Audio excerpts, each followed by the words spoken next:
All right, go ahead and hit yours. All right. All right.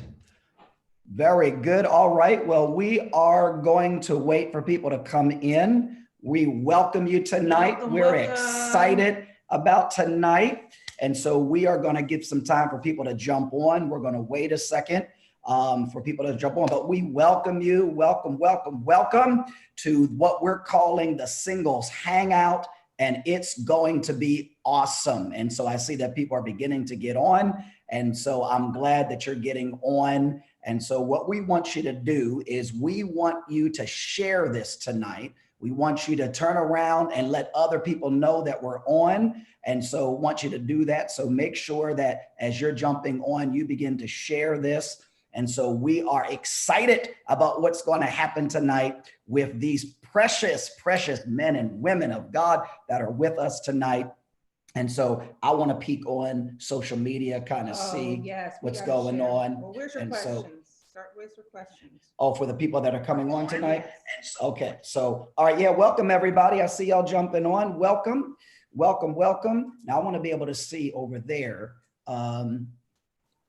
the attendees. I want to be able to see that. One person on there. Most of the people are all right. So they're jumping. Let me know. So I see some folks on YouTube and I see some folks on Facebook that are getting on. So I'm glad y'all are on. So listen, I need y'all to share real quick, because what we're going to do tonight with the Singles Hangout, you're going to want to be a part of this, and others are going to want to be a part of this. We have handpicked some people that are real, raw, relatable. We had to prep them ahead of time, had to rein them in because some of them are crazy, and it's going to be great. And so share with your family, share with your social media platform family. Let folks know that tonight is going to be fantastic with this Singles Hangout. Now, before we introduce you to the panel, I want to turn around. People are saying, hey, I want to turn around and ask some questions about tonight. So for all of our attendees that are coming in on Facebook and on YouTube, I want to ask you, number one, what's your expectation tonight? What are you looking to hear tonight? You know, give us an idea on YouTube and Facebook. What are you looking to hear tonight? That's what I wanted. What are you expecting to hear from these people? As you look at these panelists, what are you expecting to hear? So kind of give me an idea, number one, on that, because we're going to expound, but we're going to let these single people let it rip with them. And so I want to hear from you of what you're looking. What is your expectation? As you see this beautiful panel, what's your expectation tonight? So give me some feedback. I'm looking at YouTube. You're going to look at Facebook. Once I finish. Okay. And so again, first question, what are you expecting to hear tonight? What are you looking to be dealt with tonight? So I kind of get a feel for that. We got some stuff planned, but I just kind of want to see what your thoughts are. So that's number one. Okay. First question. Number one, what are you looking to hear tonight? And then here's another question. Which one of these panelists, as you look at them, which one of these panelists do you think is going to say the craziest stuff? Which one? Okay, not counting me and Pastor Aisha, you know how we can get, but which one of these panelists are you expecting? I'm looking at YouTube, so I need some people on YouTube to talk to me. I'm gonna have to jump over to Facebook real quick because I want to see if y'all put some stuff on. You're going there? You're taking too long. You're taking too long. I can't be stopped. I have to turn around and go. Okay. How to be successfully single. Review of your single sermon. All right. How to stop focusing on being in a relationship. Oh, that's a good one. Okay. That's a good one. All right. So that's, you can't hear from me. Somebody said you, Bishop. I'm not going to say the crazy. I was talking about them. I'm going to say the craziest thing, them. So for those that are joining, we have all right, we're almost at 100 people on Facebook already. All right. So for which one of these single panelists, not me, which one of these singlest panel do you expect to say the craziest stuff? All right, now you might not know who they are, so you can even explain. Somebody said Elder Yo. I think Desi has something to say. Somebody said, don't sleep on Elder Yo. Oh, Elder Yo's the forerunner right now. This is one of our elders, Brian Davis. He laughed like he's locked and loaded. Desi, okay. Okay, so people are, all right. Yeah, if not Desi, it's Elder. Okay. All right. And then yeah, somebody said I should have been on that single panel. Yeah, you're too holy, Cynthia. You're too holy. Okay, so watch. Yeah. Yeah. So all right. So yeah, I want to see anybody. So again, which one of these do you think is going to be the craziest thing? All right, they all got their reserve faces on right now. See that? They got their reserve faces on. So all right, very, very good. And then the third question. So number one is, what are you expecting to hear? Okay. What are you expecting to hear tonight? Number two, which one of these panelists do you think is going to say the craziest thing? And then number three, who do you think is the most spiritual out of these panelists? Who's the most spiritual? Somebody said, I don't know any of them, so I can't say. well, because you don't know any of them, you got to go off look. Yeah, who looks the most spiritual? Who looks the most spiritual? Who looks like they're going to show body? Who looks the most spiritual? Craziest thing? Yeah, well, okay, they're starting to answer. Okay, so somebody said Jason. Okay, yeah. Elder, yo, Jay. B Diddy. Okay. All right. They said Jason, Thalana. Yeah, Thalana does. I revealed that to you. So yeah. So that's good. That's good. All right. Very good. So, all right. So I'm glad to see so many people are getting on. That's fantastic. And so go ahead and put that stuff in the chat if you haven't already. You know, what are you expecting tonight? Which one of these panelists do you think is going to say the craziest thing? Somebody said the most spiritual is Elder. Oh yeah, that's the elder. That's the elder. Well, we got our praise and worship leader. Okay, we got our praise and worship leader. Somebody said Desi. Yeah. Jay looks spiritual. So all right, very good, very good. This is going to be great tonight. This is going to be really, really, really great tonight. And I'm so glad you're on. Thalana is the most spiritual. Thalana, yeah, all the time. Yeah. If you were on last Sunday, she went in. She was in and she went in last Sunday. So all right, so we're going to get started because it's 7:06, and I'm glad to see people are joining again. Would you share this tonight? Would you get this out on your social platforms? Because tonight is the single hangout virtual style. And I'm excited about what we're going to do. This is going to be very real, very relatable. It's going to be very relevant, very raw. And we're not holding back tonight. And so we're really going to go for it. And these guys are excited to share. So would you get the word out, please, and let folks know what's happening tonight so that we can get ready to release them and go forward. So what I want to do is I want to introduce our panelists. Did you want to say anything first? Beautiful. No, you got it all covered. Okay. All right. Side note for all of the media family, Facebook, Instagram, not even Instagram, YouTube, Pastor Aisha and I, this is we're sacrificing tonight. This is a sacrifice. This is a sacrifice because tonight is supposed to be the John the Baptist, Jesus showing up tomorrow, because tomorrow is our 20th wedding. Tomorrow, none of the panelists are clapping. Let me try it again. Tomorrow. Let's go. 8 years. And and so, we're sacrificing tonight. And so tomorrow, nobody call me, nobody email me, because I'm going to have your spiritual mother locked up, tied up, tangled up. Okay. So, anyway, but we're really excited to be here tonight, man. We couldn't wait. This is going to be awesome. So let's introduce our panel.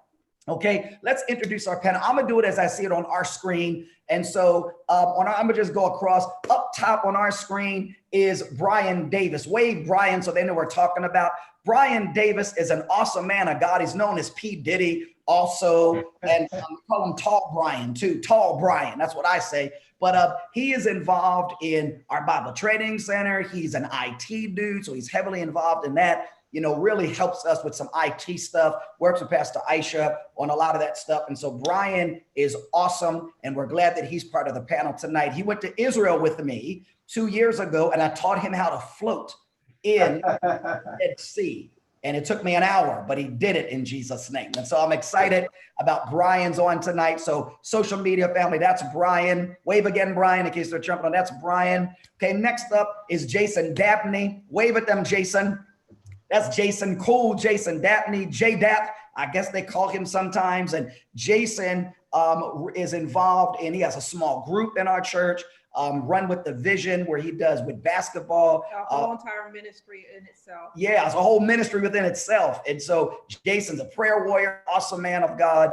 And so I'm glad that Jason's with us tonight as well. You probably have seen him on the platform praying on Sundays. And so that's Jason. Glad he's with us. And then next up, the one and only, the phenomenal, the awesome singer of all singers, Ricky. No, I'm messing. That is Thalana Chandler, and Thalana Carey. That is Thalana, and Thalana is awesome. You see her lead our church in worship. You see her do 5 a.m. prayer. God rest her, bless her soul. 5 a.m. prayer. You know, she has a movement on that. And an awesome woman of God. And so we're excited. Thalana has a great testimony because Thalana was married and then found herself single again. And so that's a different dynamic. So if you're watching and you were married, went through a divorce, tonight, you know, you're going to really be able to relate to Thalana because she finds herself now in a whole new season that she's maximizing. Very proud of her and what she's doing. So that's Thalana. And then next up, the Holy of Holies, the anointed one, the woman of God that if a devil jumps on tonight, we're safe because she's on here. And that is one of our very own elders. Elder Yolanda Jones is on. We're excited. Wave at them so they know. Wave. That's Elder Miss America Wave. And so she's also my sister, if you don't know. And so we're excited that she's on tonight. And she's going to do a good job of sharing with us. And then next up is Ricky Patel. That's Ricky. Wave Ricky. That's Ricky, also known as Paul the Apostle, as well as Jesus's brother from the left side. But that's Ricky. And Ricky is an anointed young man. And we're excited that he's on tonight. You're going to enjoy him. He really is a phenomenal young guy that I love watching grow. So that's Ricky. And then last but definitely not least, I'm excited about this one, the one and only Desi Jones. She has a program called Dose of Desi that she does on, is that Facebook or YouTube? Facebook, Instagram. Facebook and Instagram. And it's awesome. She gives life applicable moments. And I'm so proud of her as our spiritual daughter. She does a great job. And so I'm excited that she's on tonight. So that's our panel. Pastor Aisha and I are just hosting. We're just going to host. So could y'all make some noise for our panel online? Could y'all make some noise out in social media? Show some love to our panel. What is awesome about our panel is that they, like as Bishop was even talking about Thalana, how she was single, was married, now single again. You were single? A whole new perspective. At one point, yes. And also with all the panels, it was important for us that we bring an array of singles from different walks of life and different ages as well. So we have some singles that are in their 20s, in their 30s, in their 40s, and in their 50s, late 50s too, all ages. So you'll be able to get a little bit of insight from singles in all genres of life, and just to get some feedback, not just from one category, because many times we hear that again and again, well, they only young singles, well, what about the older singles? And so it's important that you be able to hear from singles from all ages and all ranges and all types of categories and situations and circumstances. Yes, can you pull up? I want to see on there. So very good. So we're excited tonight. And again, Pastor Aisha and I, we are just going to facilitate. I really want you to hear from them. You hear from us all the time. We might interject a tiny bit, but we're really going to want to tonight. Now, we are going to do a Q&A in about an hour. Okay, so we're going to do a Q&A. We're going to dialogue, let these guys share. Then we're going to do a Q&A. So if you have a question as we're going along, hold it till we tell you, hey, now we're ready to go in a Q&A. And you can either ask a general question to the entire panel, or if you've connected with somebody, you want to ask a question from, one of the people that have shared, our panelists, you can do that as well. And so be ready for that. And you can also ask your questions. You can ask them live on Facebook. You can ask them live on YouTube, where we're streaming both platforms. And if you have a question that maybe you want to ask anonymously, you can go into our Zoom room, which the account is connected. You can find that on our website or on the link on Facebook, and you can ask a question anonymously if you choose to do so that way as well. All right, very good. So I want you to ask questions. Tonight is about you getting your questions answered, because tonight is labeled, it's the singles virtual hangout, but it's labeled, you're not the only one. And that's what this is. Understanding that as a single person, there's all types of stuff that you've been dealing with over the last couple of months. We find ourselves in a season that nobody was expecting. We weren't expecting this. Now, we could switch over to eschatology and talk about we could predict this, but I know I wasn't thinking about this for 2020. I don't know about y'all. Maybe y'all are real holy. I wasn't thinking about this. I wasn't thinking about being shut in and shut down and shut out for a couple of months. And so, tonight's objective when we're done is for singles all over America to go, hey, I'm not the only one. Okay, I'm not crazy. I might be trifling, but I'm not crazy. And so that's the goal tonight. And so we know you're going to have questions, and I want you to hold your questions, and I want you to ask, and I want you to be liberated to ask so that these precious people can answer them. All right. So without further ado, let's dive in to our questions tonight. And so first question that we're posing to this panel is this: what challenges have you personally had to deal with as a single during the last couple of months? And what have you done in order to overcome and take dominion over those things? So what have you personally had to deal with as a single during the last couple of months? And what have you done in order to overcome it and take dominion over those things? Because we know, again, we've all encountered all types of stuff. And it's one thing for a married couple, married to deal with it. It's another as a single person, whether you're single, a single parent, single by yourself in the house. And so we know that singles, since let's just deal with that tonight, have dealt with all types of stuff. And I believe as God handpicked everybody here tonight, it's a cross array of stuff that represents what singles have dealt with. So talk to the world tonight. Talk and tell us. Go ahead. Before you answer that question, some of the questions that people want to know is, what is your age category? Oh, okay. So that if they do ask you a question, just say in what range. Well, we can just say age. Brian is 12 to 15. No. True story. I was going to say the same. I was going to say the same. You say that now? Yes, because based upon what they say, it may hit home to somebody. Because if they think, like BD, we call him BD, Brian Davis. He looked like a little kid, but he's much older than what No, he's not. He's in our children's ministry every Sunday.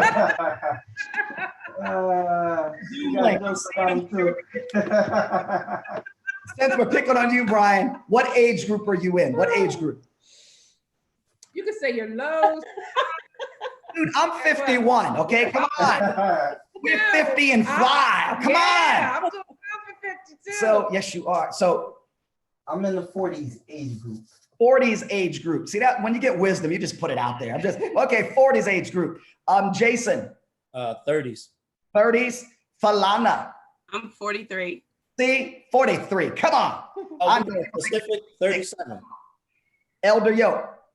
I'm 59. Come on. Come on, girl. Work it out. I believe I'm gonna look as good as you when I'm 59. Lord, come on. All right, I've known you for wow. You were in your 20s? Yes. You were in your 20s when I met you? Sir, yes, but it's not we got like 4 more people to go. 3 more people. Okay. Ricky, what age group? In my late 20s. In my late 20s. All right, Ricky. All right. And Desi, my little daughter. I am also in my late 20s. All right.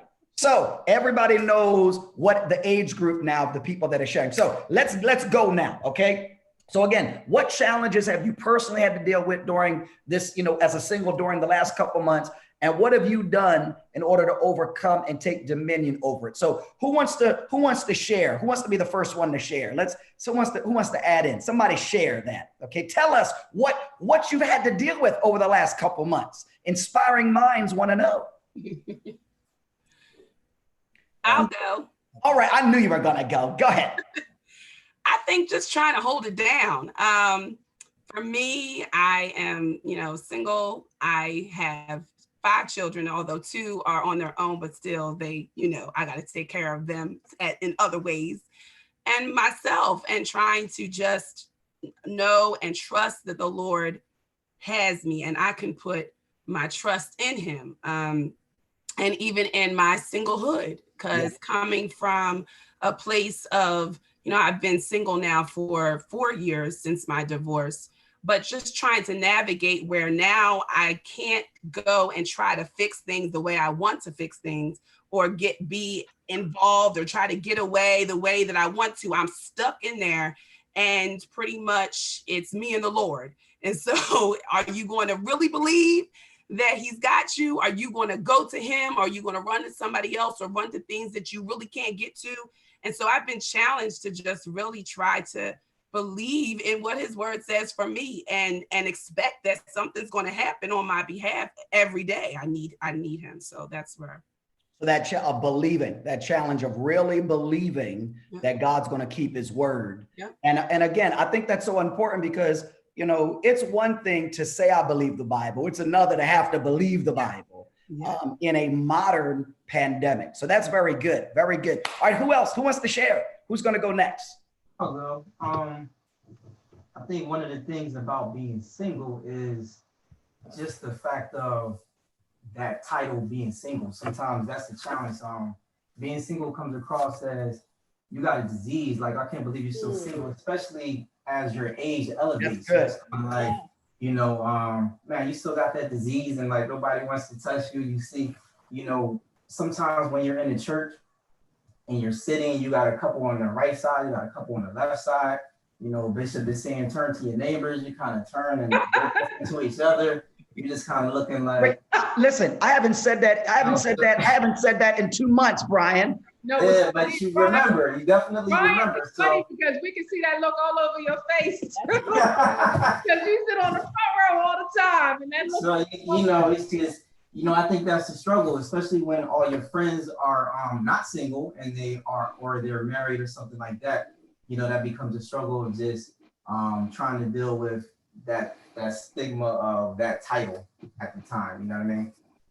Now, why is that? That's good. Why do you think that being single? You said you're in the 40 range, right? You said you're in. Why do you think there is a stigma? Why is there a stigma of being single? Why is there a stigma that's wrong? Why do you think?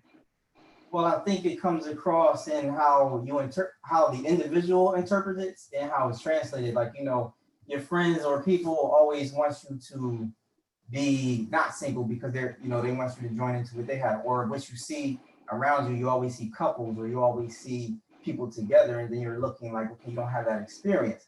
And then you have people, saying, man, I can't wait. Your friends, they want you to have, they want you to be in a relationship. And so they'll say, man, I can't wait till you find that one, or you find that.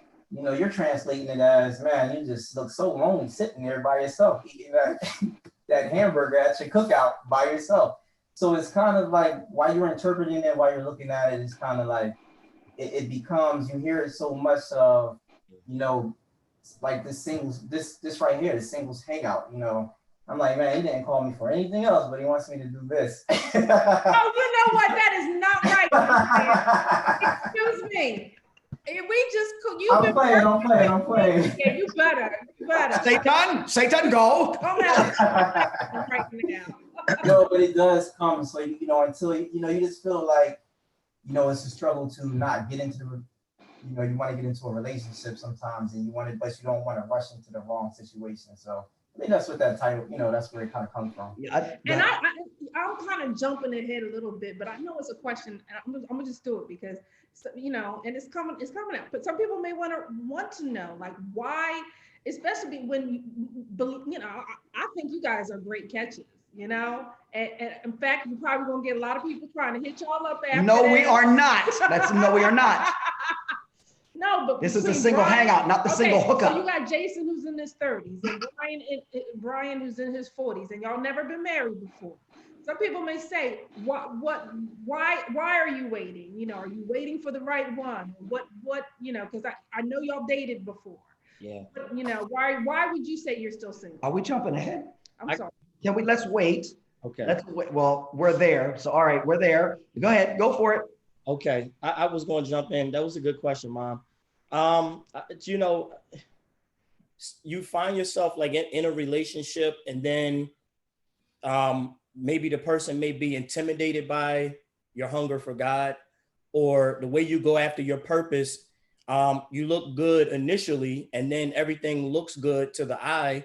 All systems appear to be go. You get in a relationship with somebody, you like the person for who they are, they like you for who you are. But then once all the eye-catching things, once you pass the eye test, then you got to get down to the real character of who you are.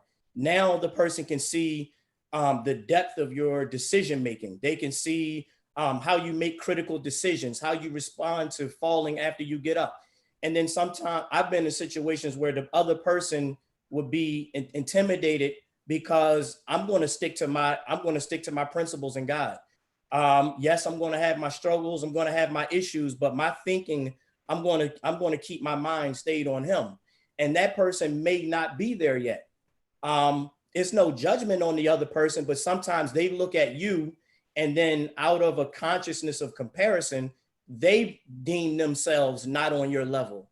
And then they start to treat themselves like they're not on your level until they just, the relationship just dissolves and you no longer have anything in common with the person. But it's not because you truly don't have anything in common with them. It's because the other person started looking at you as better than them and picking themselves apart and treating themselves like you're better than them. And that's not the case, but they're doing it to themselves. So that's how, you end up by yourself, and one minute you're enjoying this person and enjoying the potential of what it could be in a direction. And next thing you know, you're like, what in the world just happened? What happened? Like, it was all good just a week ago. Mm-hmm. Okay. All right. No, this is good perspective. Yeah. Okay. Was somebody else supposed to answer or no? Brian. Well, I think when you come out of a long-term relationship, the next relationships after that, sometimes there's, you're kind of comparing. Sometimes you're not ready to go into another relationship and you kind of think you are. Admittedly, sometimes you're just not ready. A lot of the times when you're single, you start to develop being single, those traits. So you like to do things at your time. You want to do X, Y, and Z at your time. And you don't, at the beginning stages, until you grow and kind of realize, you don't realize that, okay, when you bring this girl in, you almost kind of bringing her in on your terms. So it's like, no, I don't want to stop working out at my usual time to go hang out with you. I want to, we'll hang out when I feel like hanging out, when I get around to it. And these things kind of develop issues and relationships going forward until you kind of really come to the point where you start to understand, okay, these are some things I need to change, or these are some things that I need to realize about myself. I think the best thing that helps, not to be single is when you learn from the mistakes that you made, or you really learn yourself. You have to know yourself before going into another relationship, because it's challenges. You're dealing with a whole nother personality, and you visualize what you want your next relationship to be. But when you're going into that person, when you're going with that person and dealing with that personality, it might not even be anything like you expected. You might not be prepared for anything. And it's just, unless you know or have that foundation about what you want, you might just stay single for a long period of time. But I think that's why, understanding being successfully single is so important, because the stigma goes away when you really understand being successfully single. Mm-hmm. Because the stigma many times comes from people thinking that as a single, I'm supposed to get married. And that may not be the case. You don't have to get married because you're single. There's no rule in the Bible that says you have to get married. And so if I understand that I don't have to get married, and being successfully single, being separate, unique, and whole, I may need to be working on that, or I just might be content all by myself, whatever the case is. So, but I think the point that stigma is there from people who don't understand that, being single is a good thing. It's not a bad thing. And actually, I think there's a whole lot of married couples that during the last 2 months probably wish they were single because they were being crazy with each other. So, but all right, let's keep going. Let's get some other. Yeah, we got to get y'all going because there's so many questions I want to ask y'all. Well, let's stop taking detours. So, all right, let's get somebody else. somebody else to add in. Let me get, yes, go ahead, Elder Yo. Okay, so the main thing that I had to learn, especially in this particular situation going through the pandemic, I had to change my perspective on how I was viewing things, because other people, I get to go to work every single day. I go to work Monday through Friday and I come home. And I was a little bit kind of ticked off. I'm like, everybody else is working from home. Everybody else is getting to spend time with God at a whole different level. And we still going to work. And God really had to deal with my heart about getting the whole big picture about what was going on. And when I changed my perspective and began to tap into what God was dealing with me on, then I was better able to walk through dealing with the pandemic situation, because I'm blessed. I didn't lose my job. I get to go to work every day. They take the necessary precautions. We take the necessary precautions. Where I work, we're COVID-19 virus free, and we continue to do that.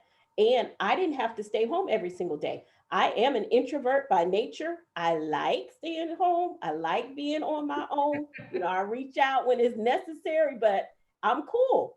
But I get to go out every day. And with talking with other people, staying in the house is really an issue for them. And I have not experienced that. So I had to get a different perspective on the whole situation. And that has helped a whole lot. That's very good. No, that's very good. Very good. Yeah, I think they always say perspective is in the eye of the beholder. And in order to get a new perspective, you've got to change your present perspective. That's very good. Anybody else want to add in to that, to the question before we move on? I just don't want to assume. What challenge have you personally had to deal with as a single over the last couple of months, and what have you done in order to overcome it, taking dominion over? Anybody else want to add in to that before we go forward? Yeah, I wanted to also add. So for me, I'm always on the go. I'm always getting in my car. You know, I'm always in Jersey. You know, Victory is in Jersey. Run with Vision is in Jersey. I work in Delaware, so I'm never even home enough to appreciate where I live. So in this season, I've had no other choice. I wish I could spin the camera around and let y'all see my living room, what I've been hooking up here. But I've actually put my home together. My living room was just like a pile of dust, like for a year and a half, because that's how much I run around so much. And I never sit down long enough to actually cultivate a home. So since April, I mean, I've been hanging stuff up, man. I've been drilling stuff, buying pictures. Man, I've been buying rugs, and it actually looked like a home in here. So I've actually been dealing with a part of me that I'm not even used to. I come in here and sometimes I walk in my living room and wonder if somebody's in here. It's not, you know, so this is something I've been avoiding for pretty much a long time. And now I actually have time to do it. And I appreciate seeing myself on another level. And instead of being quick to run out all the time, run here, run there, be at somebody else's home, be with somebody else's family, I'm actually inviting my family over because I feel proud of what's going on, you know? Very good. No, that's great. That's awesome. Very good. Very good. Anybody else want to interject before we go to the next question? Anybody else? Very good. Y'all are doing great so far. Very good. All right. Let's kind of, because people are really y'all are blessing people. People are responding. So that's very, you know, one of the things is somebody, you know, I've been correcting in my mind what people are saying online. There's a lot of preachers and there's others that are off on where we are. Their perspective isn't where it needs to be on where we are. And people are saying things like, you know, God caused this or let this happen so that we could, everybody could have a Sabbath.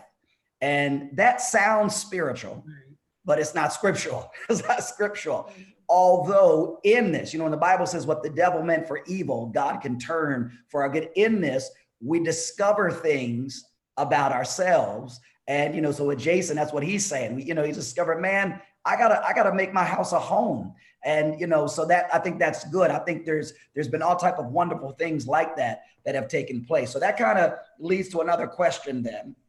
And that is then, if we're ready to go, hear some of the other people chime in. What challenges have you noticed that other singles have had to deal with? And what is your perception, how they've dealt with it? Whether have they dealt with it through fear, depression, anxiety, or dealt with it through the word?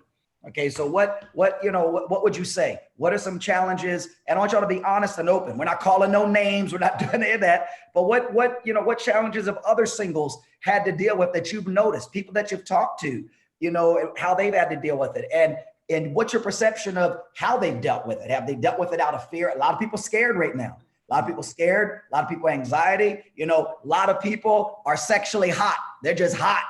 And what if singles had to deal with? And that's real. That's real talk. They're hot and horny. That's what the singles are. Everybody on singles, they are. So what have you guys noticed singles have had to deal with? Other singles around you, and how have they been dealing with it? Because again, you can deal with it in your flesh. Yeah. You can deal with fleshy stuff in your flesh, deal with it with anxiety, depression, all that, or you can deal with it in the word. So talk to us about what you've noticed others around you have been dealing with. Because many times, like Bishop said, you may not have had many struggles or challenges yourself per se, but what is it that you may see or been talking to some of your other single friends, and what did you see that they seem to be some challenges that they have had to have? Like I know Brian, you're IT, so you're used to staying home because you've always worked from home, so this isn't new to you. So you may not have a whole lot of challenges that you're dealing with. You may not, but what is it too that some other challenges that you maybe see that other people that are single around you that are dealing with? So somebody else share with us. Somebody else jump in and share with us. Yeah, so I'll say something real quick. So speaking from late 20s. So for me, I was in a pool like I would say 4 or 5 years ago when I was in college. It was so like when I had single friends, it was so much easier to be around, right? You don't have a lot going on. Like your only thing your mind is on is like, all right, I just need to get these classes done and over with, and where are we chilling tonight, right? There was nothing like from broader perspective. I'm sure there was individuals who had some burden being in college, but most of the majority of us, we were just trying to have a good time. Like we were trying to have a good time, and we're trying to, if we're stressed out about college, we're trying to go out and just trying to have a good time. Now, here's the thing that we're, for the late 20s, as for me, my peers, like for my friends, where we struggle is when we're saved, sanctified, and we're serving, right? It becomes so hard to actually be around people who are of your age, who are single, and can understand your timeline. So best example that I can give is that I do have friends who are married, but if I wanted to go out to Buffalo Wild Wings, catch a game or something, right? They got to check in with their spouses. Like it's like a 72-hour paperwork process. Like I gotta make sure, I gotta make sure ahead of time. It's not like, yo, bro, or hey, with the group of friends, like, yo, what are y'all trying to do today? Okay, cool, let's go and hang out. So there was a challenge in just simply like hanging out with the other 20-year-olds.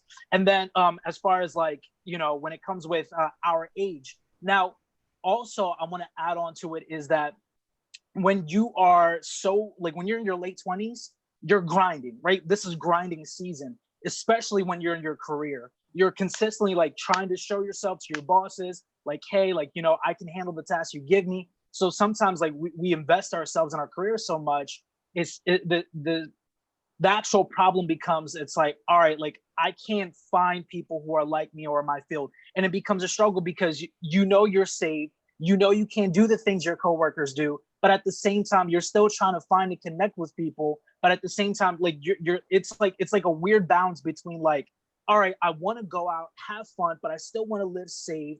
I still want to enjoy my time and still live holy. So like, it's like there's such a struggle there.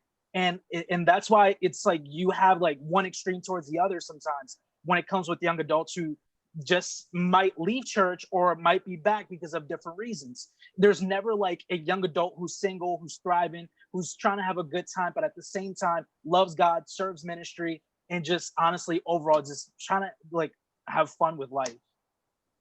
So it's this balance then. I think, as you said, it's hard to find that. It's hard to find that single who's handling their career, so on and so forth, but then has this authentic relationship with God. Is that what you were saying? Like, it's hard to find that person that's balanced that way. Right. Especially like when you're if you and your friends are in different careers, calls for different timing. So sometimes you don't always get to hang out because the only people you do hang out is with your coworkers, but you're still trying to live safe, but at the same time, you're still trying to have a good time, you know, so that way you don't stay stuck in the house. And I think that's a good point, because I think sometimes, you know, the church can, you know, can put this unnecessary pressure on people that you can't have fun. You can't have fun. You can't enjoy life. You can't. And I think that as leadership in the church, we got to be careful on that, because you can go out and hang out and still be saved. You can be able to be, if Jesus could go eat in sinners' houses and Jesus could go hang out, then, you know, we got to be able, you have to be disciplined enough that I can't be so spiritual that I'm no earthly good. And so now I think you got to know your limit. And I think you have to know, you know, your weakness. And so whether if you're trying to stay away from donuts, you can't go in a bakery, you know, so you gotta, you know, but I think to your point, I think sometimes the younger generation, being honest, we said we're going to be real. I look at, you know, the younger generation looks at the church sometimes and says, I don't want to do that. I don't want to do that, because it doesn't paint a picture that says your generation can do these different things and still love God. You know, you still love God. You can, why can't you as a single person fly down to Miami and hang out on the beach or whatever, and now sleep in your own hotel room by yourself, but why can't I do that? You know, I can go do that. So I think that, not right now, you need to right now stay in the house, but right. So, you know, I think that's a valid point. I think it's a valid, so very good. Who else? Go ahead, Desi. I see it on you. Go ahead, girl. To tag on to what Ricky said, I completely agree with him. As a single who is trying her best to be sold out for God, it's very hard to find people who love God the way you do and want to serve him the way you do, and find that balance, if you will. Yeah. But I know for me, on an emotional level, because I am an essential worker, and I have... And we applaud you. Thank you, Desi. I have the opportunity that most essential workers don't have. So I do physically go into the office, but then I do have days where I work from home. And I know on an emotional level, it is, as a person who's overcoming anxiety, and when you have to walk in every day and you're working with people who come from out of state. So I work with people who come from the tri-state area, New York, Delaware, and everywhere. And we know right now, New York is a petri dish of disease that God is healing them from. Right. But when you are encountering people from these areas and you have anxiety and fear, let's be honest, when you see somebody from New York, the first thing you think is, do you have corona? Right. And I don't know about you, but today it was pretty warm. And I had a client come in today and they were sweating. And I'm like, oh God, do they have a fever? And I had to remind myself, no, Desi, it's hot.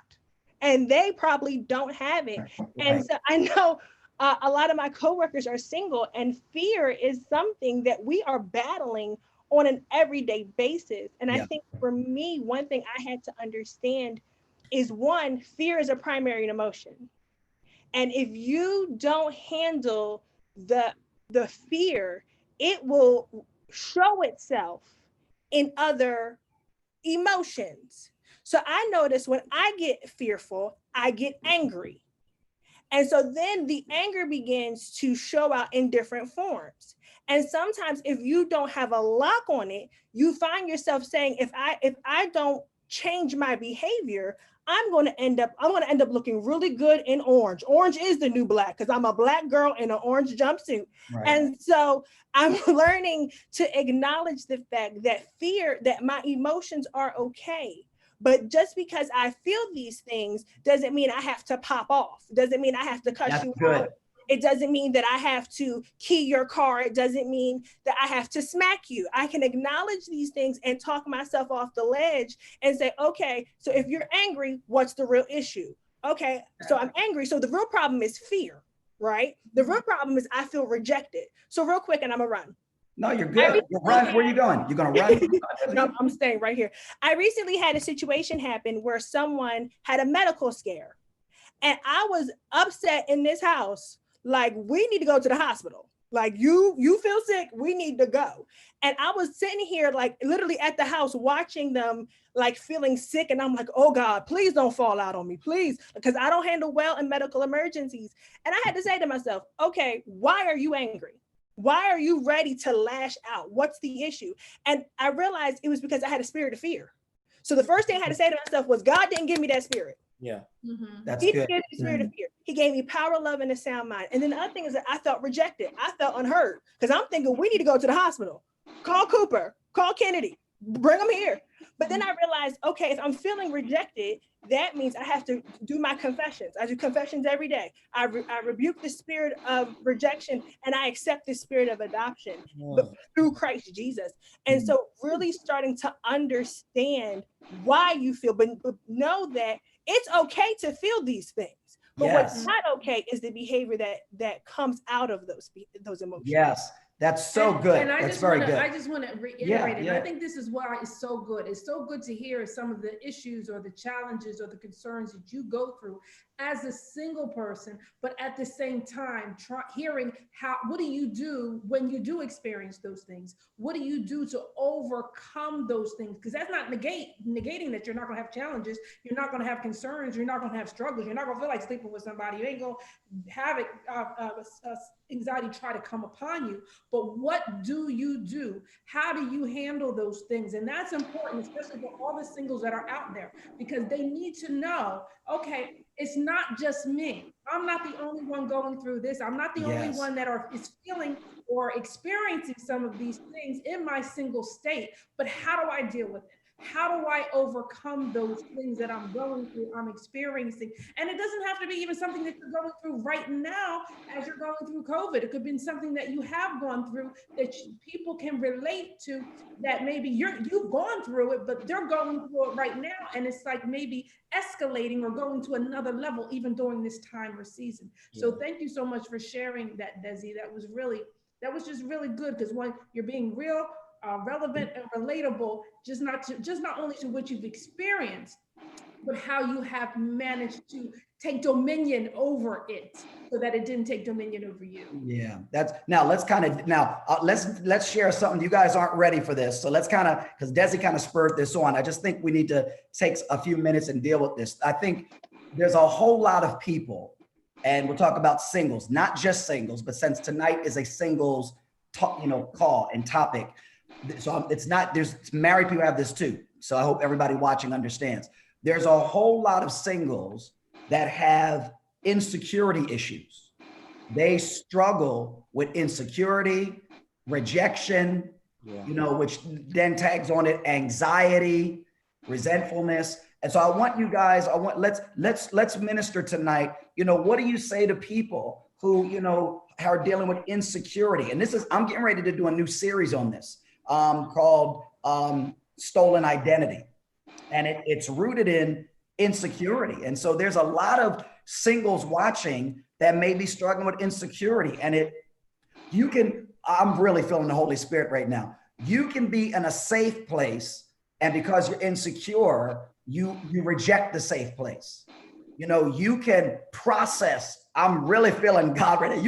You can process a correct situation the wrong way because you're insecure. And you can take something like the coronavirus, and insecurity causes you to think God's mad at you, all types of rejection. So I want you guys to minister. How do you minister to people on that? What do you say to a person that's watching tonight that's like, that's me? I'm struggling with insecurity. And so, I'm scared, I'm worried, I feel like I'm lonely, I feel like nobody understands. You're married, Bishop, you're married, so you don't understand. And what do you say to somebody who's really struggling with insecurity right now and all of those things that possibly manifest from that? I want to take that one. That's a good question. First of all, insecure, like you got to just break it down as a word. When you're secure, that means you're immovable. That means you're positioned right where you are. You're steady and firm. So to be insecure means you're getting bumped and moved all over the place. 1 minute you believe something, 1 minute you receive something, and the next minute your footing is just moving you all over the place. So to be insecure means you don't know what it feels like to be steady and immovable in something, because whatever it is that's causing your insecurity is causing you to move. You're not, Monday you can believe one thing about it, and Tuesday you can believe something totally different about it. So to me, let's just understand what insecurity means. It's not always a high you know, we look at it sometimes like, oh, this is a super spiritual word. Here we go, getting spiritual again. But really, let's just look at that. That's what insecurity is. And I believe one real way you can deal with it is you have to learn to love yourself. Now, let me turn that a little bit, because that can be kind of, oh, here we go, getting spiritual again. Learn how to love yourself, because everyone says that. Learning how to love yourself, first of all, this is the perfect time to learn how to love yourself, because you can't go anywhere. You can't run anywhere. I'm the biggest runner. I'll get in my car and run to Jersey. I'll go get in my car. Is that why your group is called Run with Vision? Yeah. Listen, I'm keeping it real with y'all. I will get in my car and run to Jersey for some wings. All right. So I'll run to Jersey like that, but I can't go anywhere. I have to look at my entire situation, my financial situation, the way I feel about myself, you know, and you have to learn how to embrace you. One thing God's been speaking to me recently, the biggest enemy to you seeing how great you are is comparison. And how do we compare ourselves? With this device right here. That's good. Steady scrolling. You got unlimited access into somebody else's life. All you do 15 times a day. Every time it comes across your mind, you unlock your phone, put your password in, and you on Instagram. You on Facebook, looking at somebody else's life. And you might think you're strong enough to handle that. But at the end of the day, what it's causing you to do is compare yourself to somebody else. And, you know, when I was in school, K to 12, I never appreciated myself. And my mindset when I was young was, if you're not smart, you're dumb. And I said, well, Jason, you know you ain't smart, so you dumb. So I trained myself from kindergarten all the way up to believe that I'm dumb. But then when I got to college and someone helped me to see who I was, there's nothing wrong with you. You're super creative. You like to talk to people. You like to make people laugh. You like to make sure crowds and people are happy, and you like to inspire people. And from that moment on, I stopped looking at myself. Now, I still had struggles. Don't get me wrong. I still had bouts where I was like, you know, I'm kind of judging myself and condemning myself for things. You got to work your way through that. But at that point, I saw that I was creative. I saw how unique God had made me. And in this season, when you can't go anywhere and you can't run, please learn to embrace yourself. Embrace yourself and eliminate the comparison, the distraction of comparison. You are unique. You are amazing. You are awesome, and you are loved. You're handsome. You're beautiful. You're gifted. You're all of those things. But if you keep comparing yourselves to other people, you'll never look at yourself with the right measuring rod. So that's the thing that I want people to see. And one thing that I've had to embrace in this season was put down the comparison and give God a minute to paint on the canvas of your imagination how unique and awesome you are. And then you won't compromise. Very good. That is good. Somebody, go ahead. Alana, saw your hand. Go ahead. Very good. I think that's awesome, Jason. I just want to piggyback on to what Jason said. I find that I found myself during this time, you know, with the social media thing, and, you know, you're looking at families, you know, you're coming out of a place where you are, you know, for me, you know, where that was something I had. Now I'm finding myself transitioning, even going through dating processes and wait, whoa, what? dating and navigating that world, and being very careful that you spend time to give yourself permission to go through the process. Yeah. And be okay with giving yourself the permission to feel what you feel and the emotions, because the emotions are very real. But then I find that you have to be able to be, if you can't go through the process and come out on the other side where you're better than you were, if you really don't know who you are. So I think that process of giving yourself the permission to say, hey, this is where I am. You know, I feel insecure. I feel like I may be by myself for the rest of my life. Or I feel like, you know, I'm going to just, you know, especially if you're diving into online dating, and you may be online dating, and that could be like, you can see a whole bunch of people, it's really quick access. You can let yourself go down on what you believe, on your values. Yes. You cannot uphold the standard. You can say, oh, well, they say they're a Christian, but once you get to talk to them, you can tell that they're really not of God and you're on a different place, but you might say, hey, I could just talk to them. Right. No one's going to see, like, I'm just going to be online. I'm stuck in the house. We don't really have to go anywhere, but you're inviting something in that if you don't really know yourself and you're really not secure in God, and you've allowed God to have the final say in your life, you're opening up a door that may take you down a road that you don't ever really want to go or you can recover from.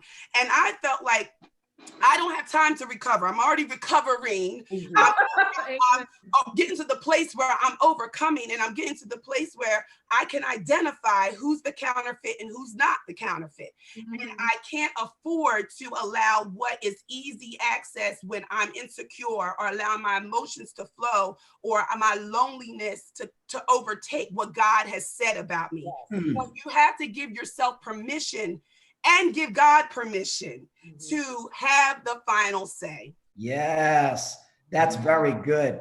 That's so good. That is so good. How do you, though, I want to ask you this question. How do you make sure that you don't get caught up in your emotions and you are not justifying, but you're really giving God that final say? That's good. Accountability, accountability, accountabilibility. Yes. Elder Yo, you can testify that I will call Elder Yo up in 2.5 seconds and be like, look, this is the lowdown. I'm talking to this person. I think that he's it, blah, blah, blah, or this is what's going on, or this is what I'm feeling. And, you have to have those people around you when you know that you can call on when you know you're weak, and you know that they will give you what you may not want to hear. And you have to allow that access. Some of us don't want that access because we still want to hide from what really is the truth. That's good. That's why we like to go on social media. That's why we like to hide behind what we post, knowing very well that our lives look something totally different. Yes.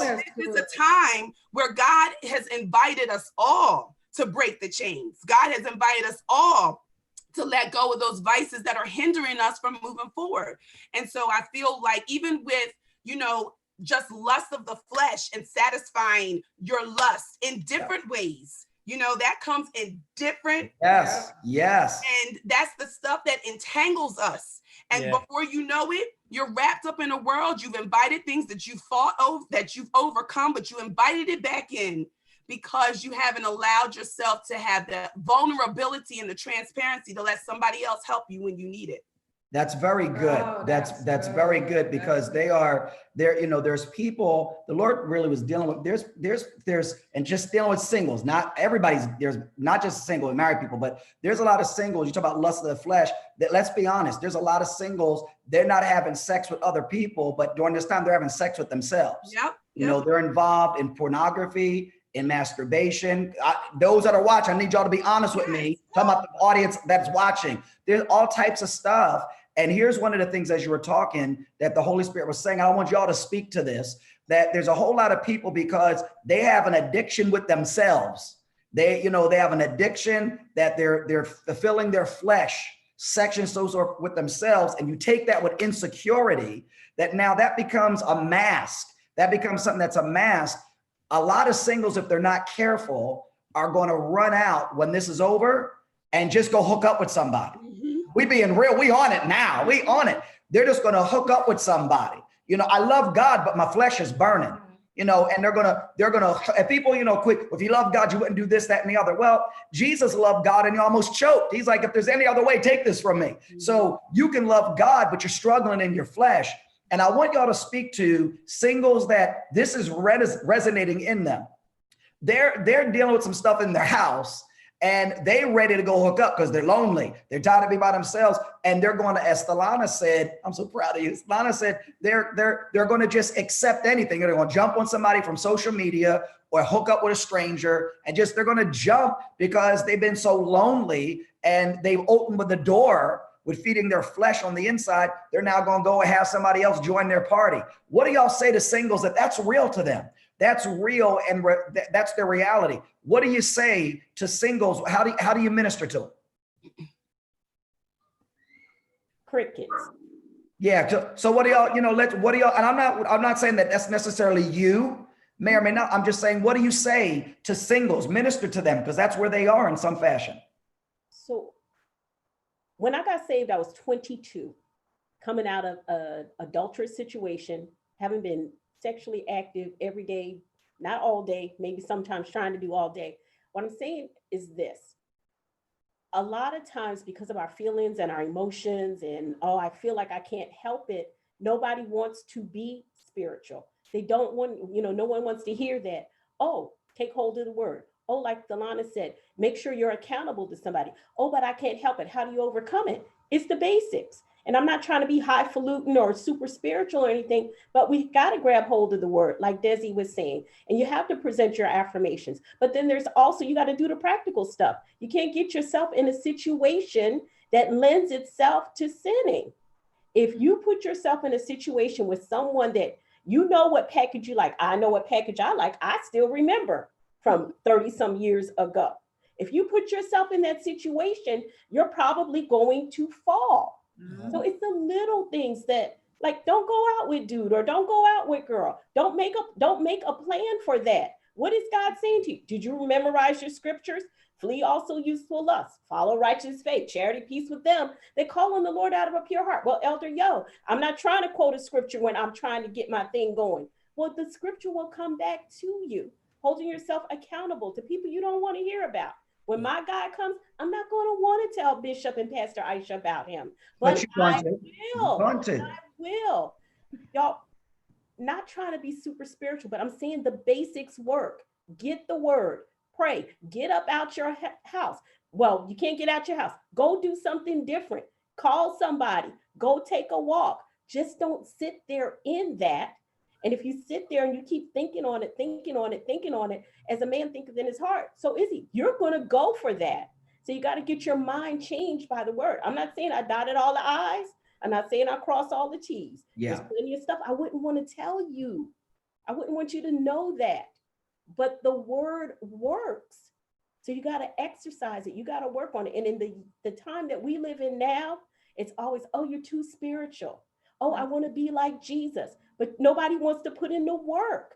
Yeah. There is work in developing your relationship with God. And when you begin to get that foundation, I'm not going to keep going, but Jackie Hill Perry said something.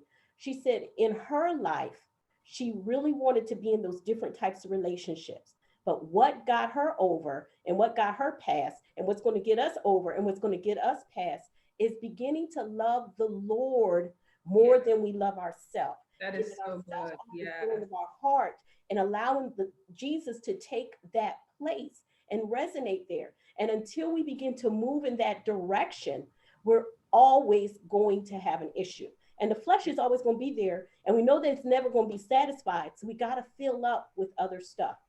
And once you open those doors to that craziness, you got to begin to renounce. And you got to still put the word on it. You still got to plead the blood of Jesus on it. And it is work.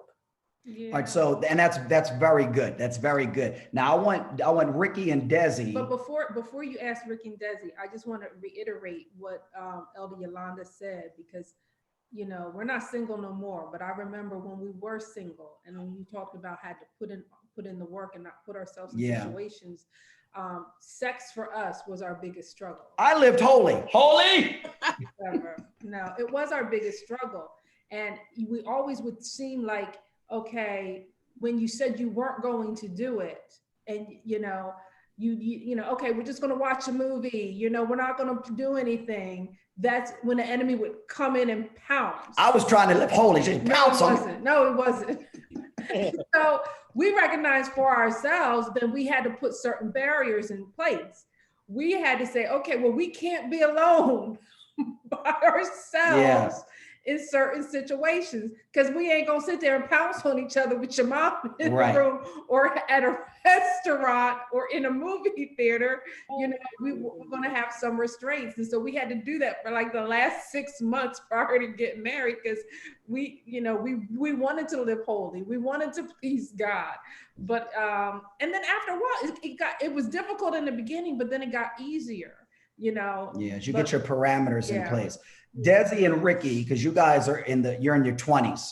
you're in your 20s. I want you guys to expound, staying in this lane. You know, I think the challenge is for people in their 20s, not everybody has not everybody has the relationship with God that they're going to have in their 30s and 40s, especially if you got saved in your 20s. If you got saved, and there was a variety of people that maybe came to Victory or came to their church, you know, in 2019, you know, late summer 2019, fall, and, you know, and they were starting to grow in God, and then bam, this gets shut down. So they can't literally get around people. They can't literally get to a small group. They can't do those things. And, you know, you may be feeling something, man, you know, does God love me? And, you know, all types of stuff, because you're growing in your relationship. And I think, you know, if I remember being there, so I could expound on that. I remember knowing it's like, God, I don't think God loves me. And I was young in my relationship with God. What would you guys say to 20-year-olds that are in the house? They're dealing with stuff. They maybe open the doors to some stuff, you know, and all that work they put in for 6-7 months, they were growing in God. And now they're like, that's all out the window. God don't love me. I can't get back. Is it possible to get back? Is it possible to go from living for God? You turn your back on God, you get trifling and all that. Is it possible to then go from that low place back to a authentic relationship with God and intimacy with him? Can both of y'all expound? And who we're going to go, ladies first? Who we're going to go first? Ladies. Go ahead, Desi. Ladies first. I had a feeling this was going to happen. Yes. Talk to us, Joseph. Desi, talk to us. So I was raised in church, and I was raised in a very strict environment. To say that growing up, you know, I felt like in order for me to be saved, I had to look like the Quaker Oats man. That was my definition of saved. If you look like the man on Quaker Oats, you was on your way to heaven. And I realized, and then I came to Victory when I was 19. Wow.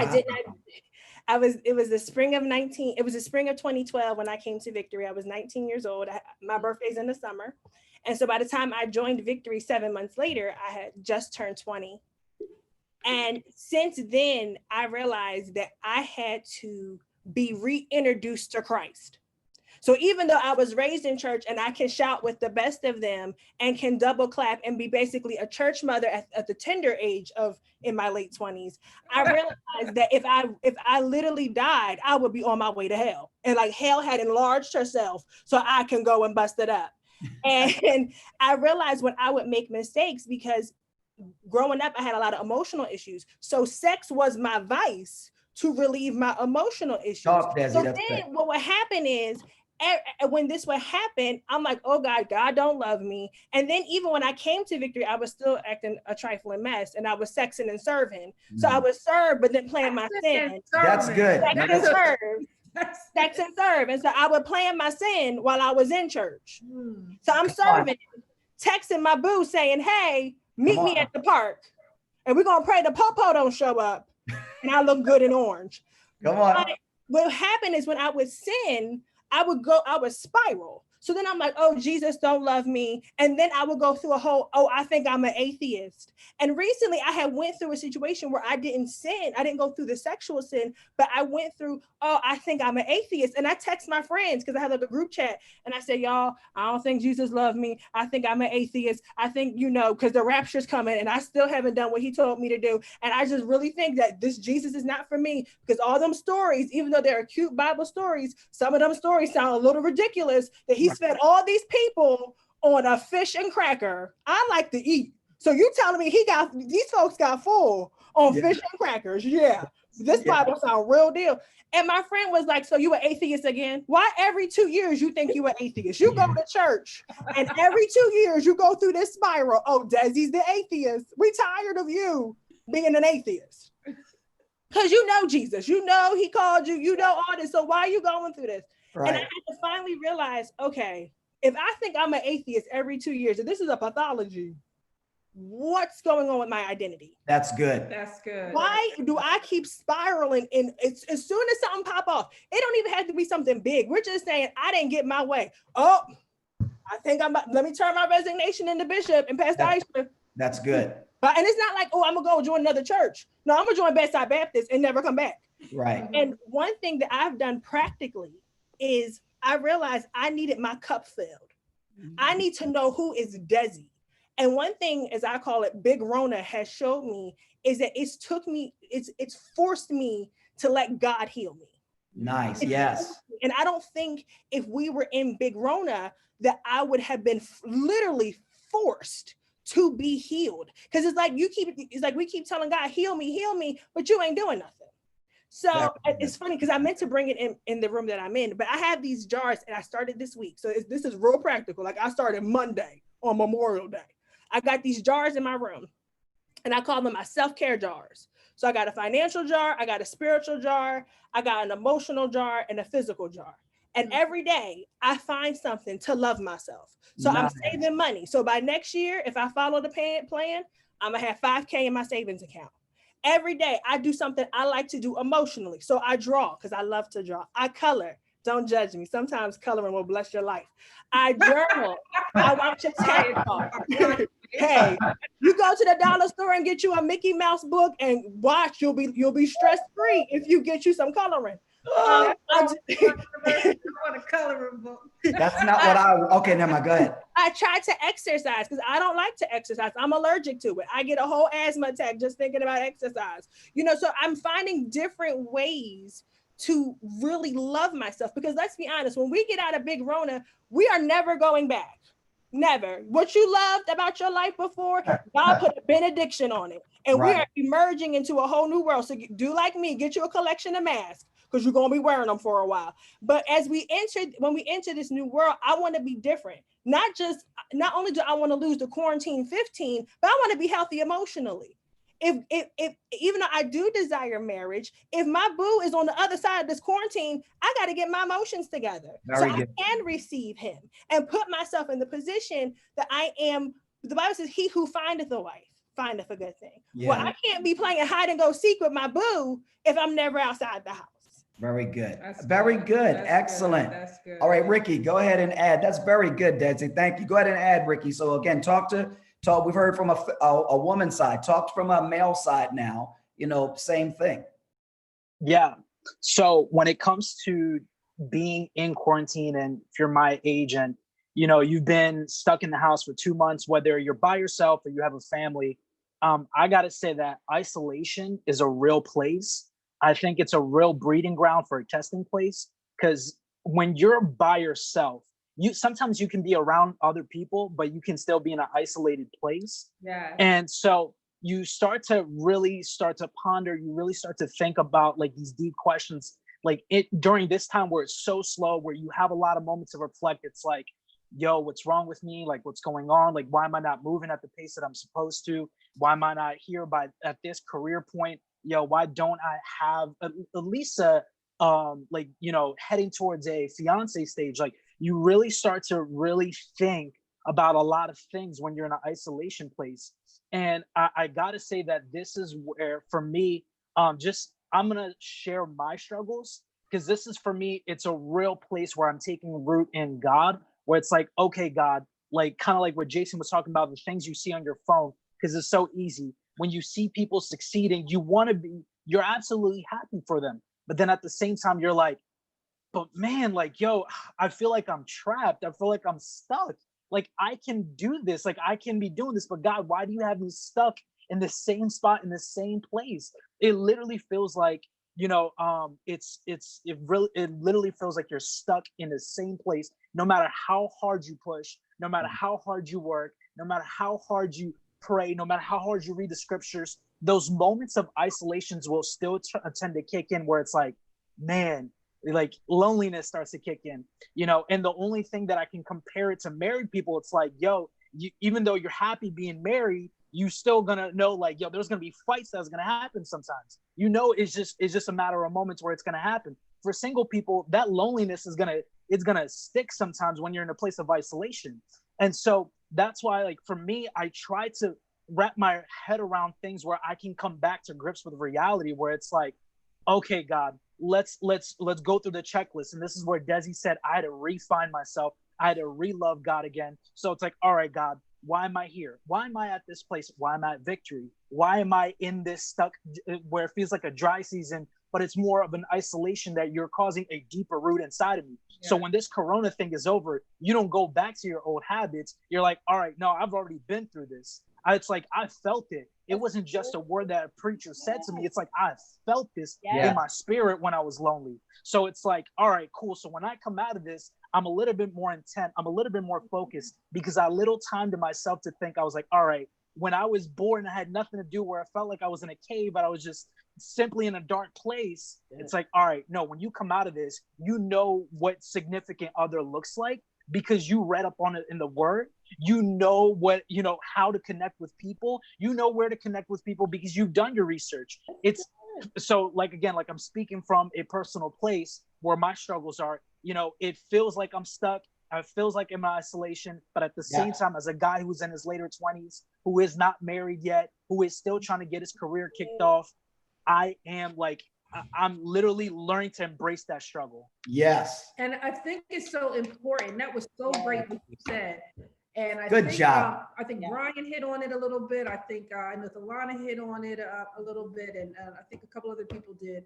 I think it's so important in your single state is learning how to be successfully single and whole and complete within yourself. Mm-hmm. So that if you're called to be married, you go in it totally whole, healed, and complete, and can be all that God has called you to be. Because I think sometimes, like we've talked about before, that sometimes singles feel that I need to be complete when I get married.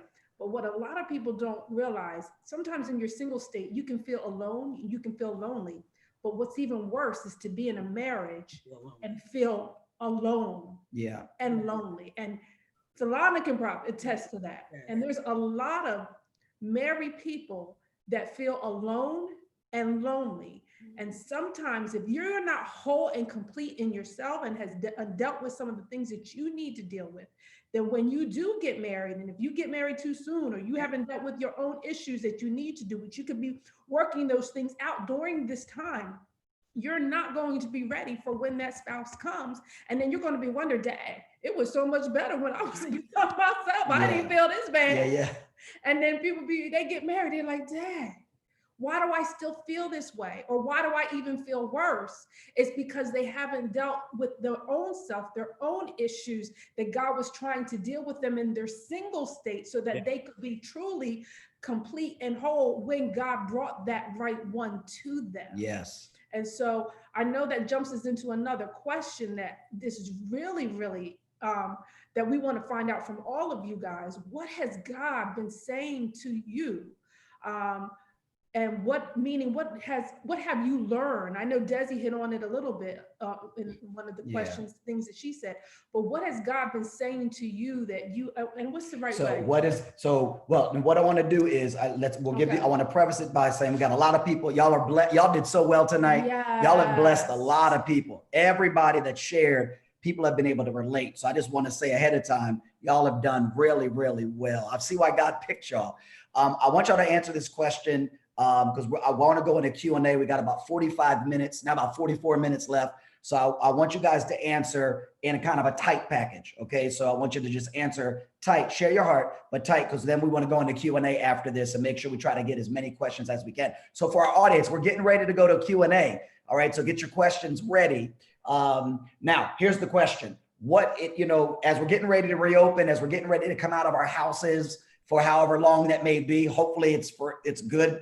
But what has God revealed to you about yourself, and how have you grown during this time? Now, Des, you kind of shared a little bit. If you want to add in, we'll kind of go to everybody else if you want to add in, but I think you answered well, but I don't want you to feel like you can't add. And another thing, if you want to do that. So let's kind of go through and whoever wants to go first, what has God revealed to you about yourself, and how has Big Rona, as Desi said, caused you to grow? How have you grown? How are you coming out of this differently than when you first started? So who wants to chime in? We're going to save Desi for last. All right, Jason, go in and let's everybody try to do it in a tight package though. Go. Okay, Bishop, you always have to emphasize tight package before I go. Yes, Jason. You and Ricky. Everybody will agree with that, Jason. But wisdom always comes out of your mouth, which is great. Okay, so I'll say there's two things he's been speaking to me in this time. Number one, he's shown me like I have a like when I can sense that there's pain in the process, I'll get off the track quickly and run away from it. And so, and the other thing, before I forget, the other thing is that you need to sit down and learn how to be fathered. So about the pain process, you know, I've been trying to eat right. I've been trying to exercise, and you know, one of my homies who's probably watching today is always pushing me to run. He's always texting me talking about, man, I ran 8 miles a day. Here's a screenshot. When you gonna get out there? And so, yeah, Ricky, yeah. So, so my thing is, I realize every time I even wrap my mind around running for even 2 miles, fear will set in, and I'll be like, nope, I'm not gonna do that. So I realized with me, anytime that I sense that a process, I love embracing process, but anytime I sense that there's fear, that's when I shut down, and I can't. For some reason, it's hard for me to go at it because I know that at some point you're going to have to conquer something. And then the second part about being fathered, I mean, God really just brought this to me the other day and hit me all in the face with it. He said to me, you say Bishop John is your father, but why is it that you never sit down and study the word that he gives you?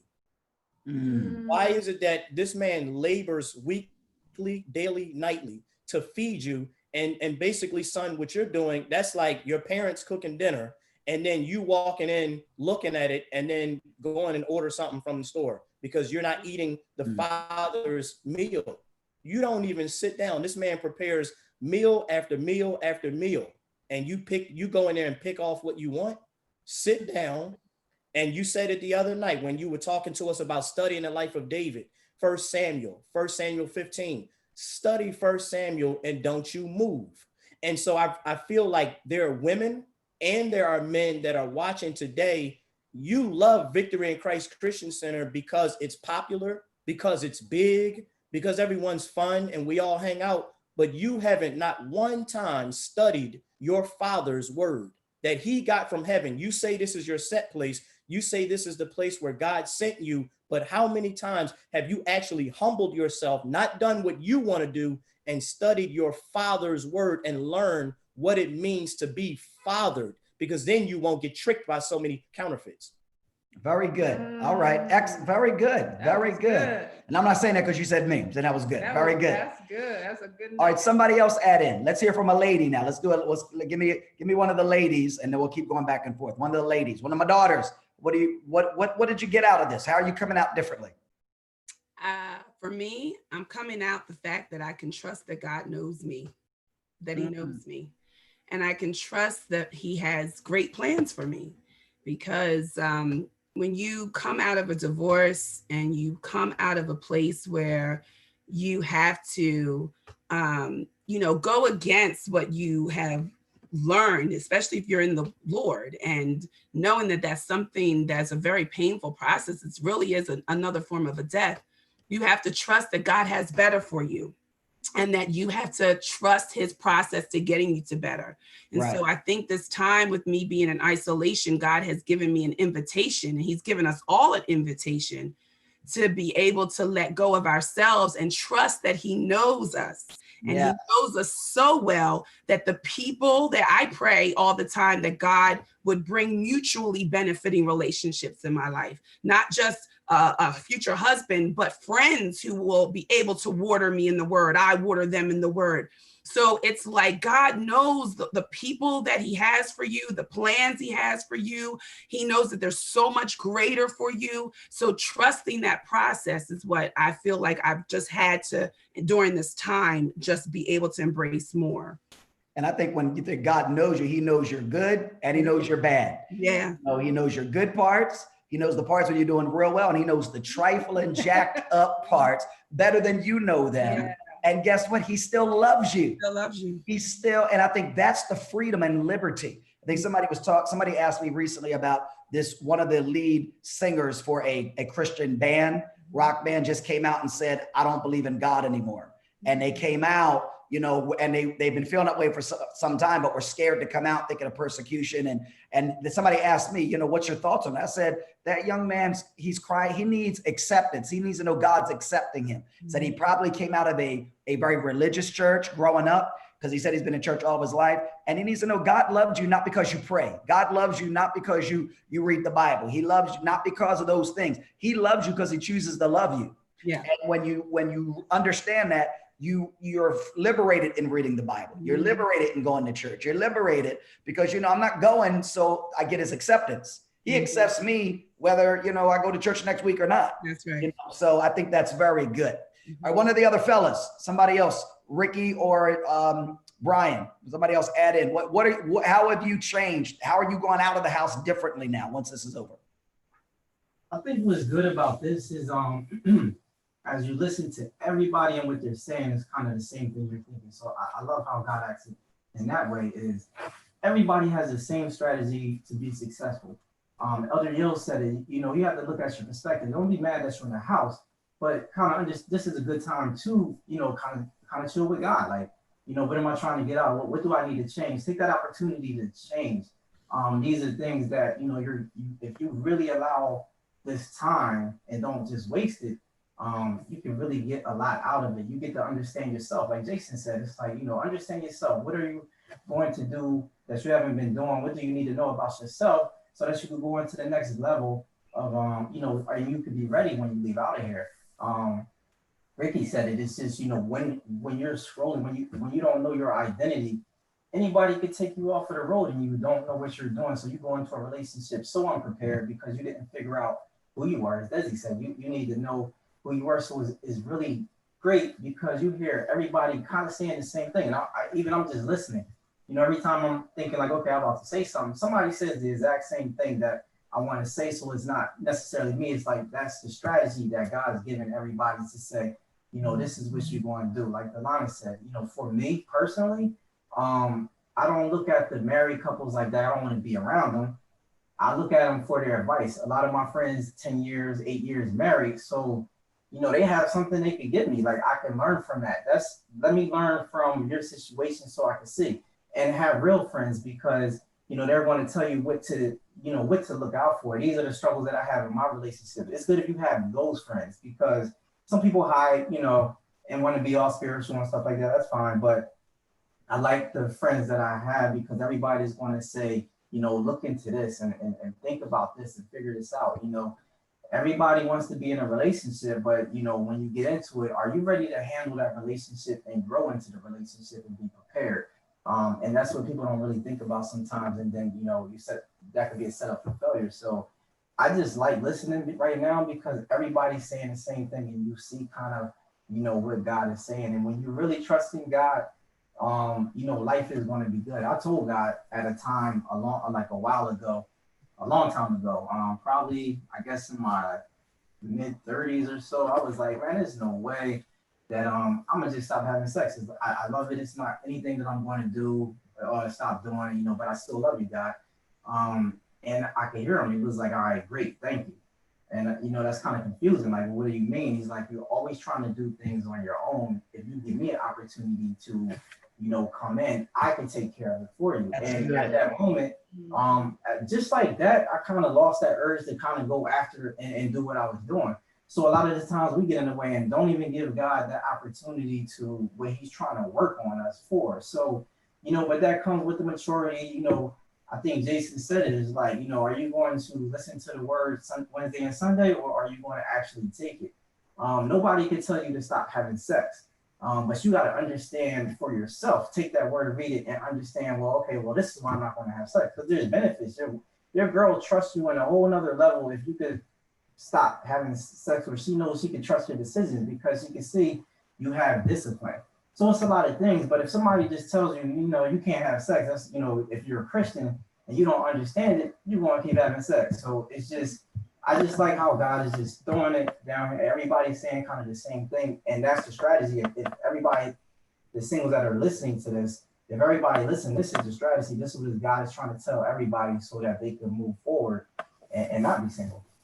And I think that's why we titled this tonight, You're Not the Only One. Yeah. Because I think what we're hearing again and again is everybody, you know, we all experience certain things foundationally in principle. And to see the strategies of what people are sharing, and you know, but that I'm not the only one of what I'm dealing with in the house and so forth. Very good. All right, somebody, one of the other ladies hasn't shared yet. You know, all right, tell us, Elder Yo, how are you leaving the house? This whole Corona stuff behind us. How are you coming out different?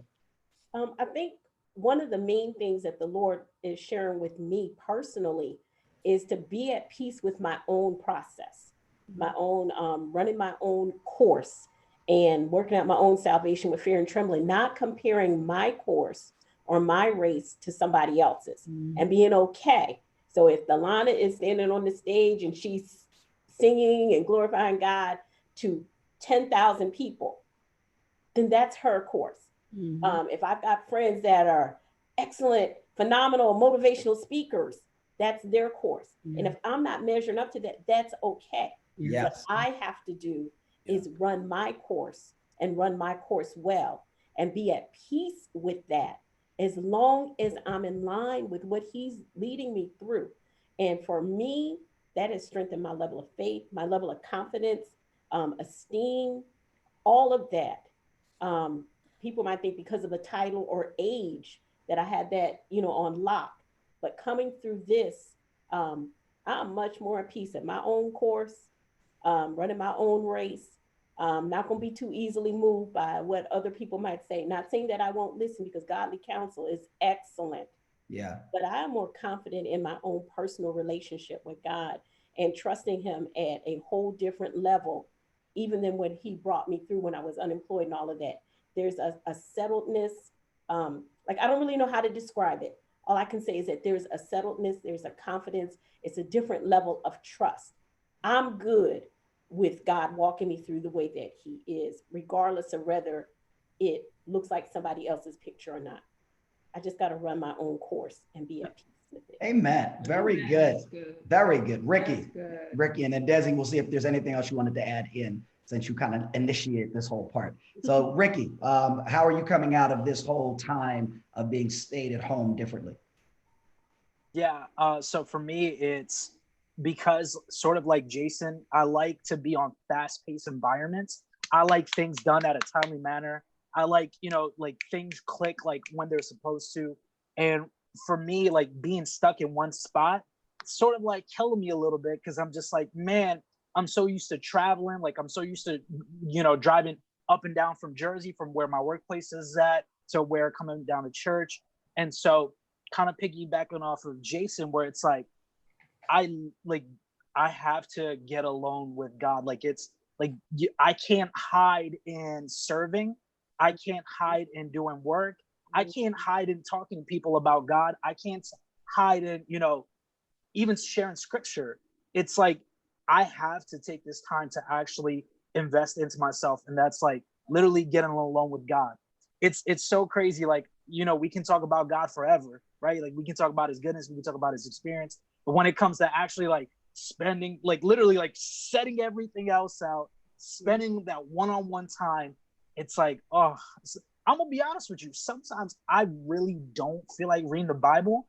And I know probably people gonna kill me in the comment section. This cool. No, though. that's real. But, no, that's very like, real. That's real. So I'm gonna just, I don't, sometimes I just, because sometimes, I don't know if y'all have done this, but like when you like really try to think hard and pray, you eventually end up falling asleep. Like when you really try to, like, you really, like, you intentionally, pure at heart, you're like, yo, I want to spend time with God, but you're like, yo, I just don't want to do this, because this is just, yo, I'm tired, I'm spent, I just feel like going to bed, like, I don't want to do this. But then I recognized God was like, all right, cool, like, you gonna continue thinking that, you know what, you're doing, I'm glad you serving, I'm glad you talking about me, but I'm gonna let you know, like, yo, you got to spend some time with me. So literally moved every schedule, literally moved heaven and outward to be able to spend time with them. And I'm just like, all right, God, like, I hear you. Like, I can't just look at serving or looking at talking about you as a good deed, where it's like, all right, I just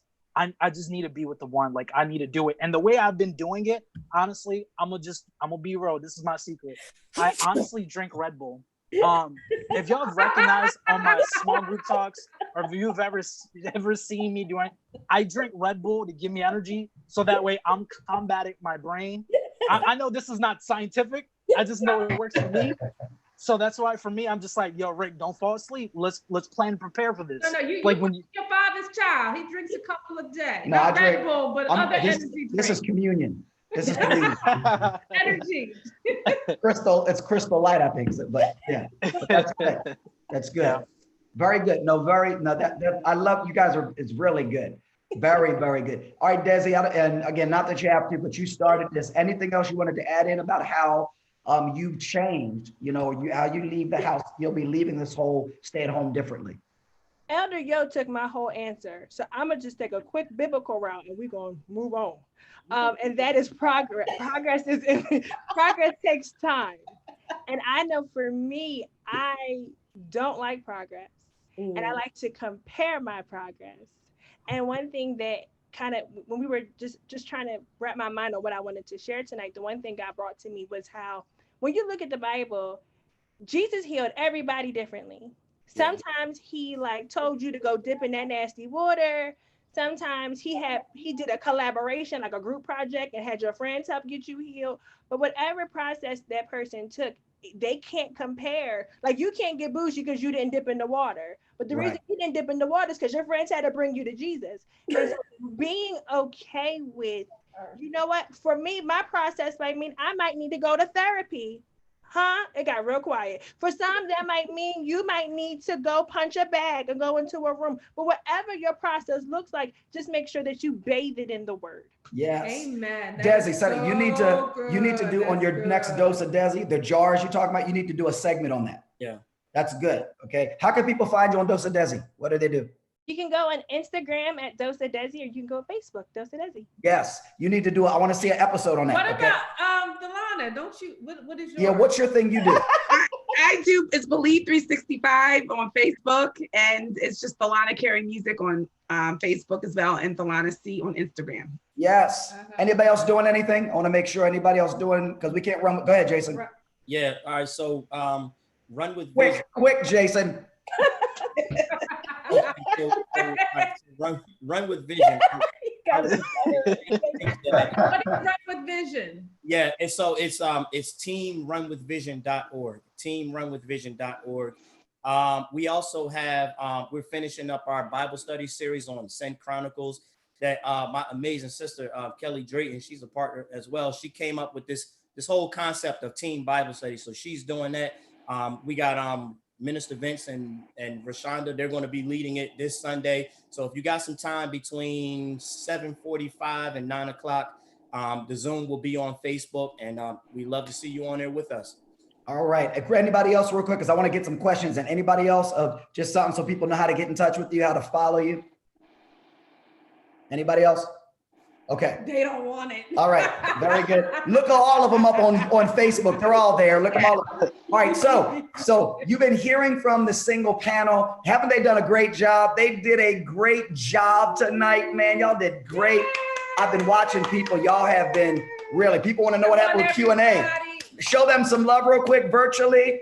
And so if you have a question now, we want you to pose your question. Now, you might have asked your question maybe sometime we're going to ask it. If you did ask a question earlier, that you repost it so that we can see it at the bottom of all the other posts that are there. If you want to ask again an anonymous question, you can go into the Zoom room and you can ask it anonymously, or you can do it on, because we're live on Facebook and we're live on YouTube, and you can write your questions there. So so you can start asking questions. Let's do that one. And As the questions are coming in, we have one that somebody had put earlier. They said, I'm from the old school and I'm not comfortable with the concept of online dating. After 20 years of marriage and now divorced for 3+ years, how do y'all all feel about online dating? So Thalana, because you said you were married, you were single, married, divorced, and now single again. And how, what's your mentality on that? I feel like there is nothing wrong with online dating. I believe, though, that you have to have parameters when you are online dating. But I believe, how are you going to get found? Like, or in a time like now, you want to get out there, you know?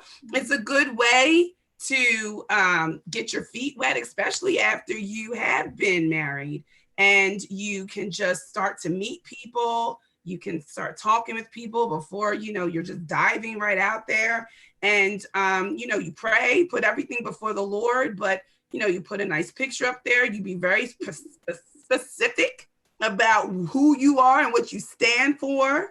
And you never know, you can meet some great men of God. Yeah. Oh, absolutely.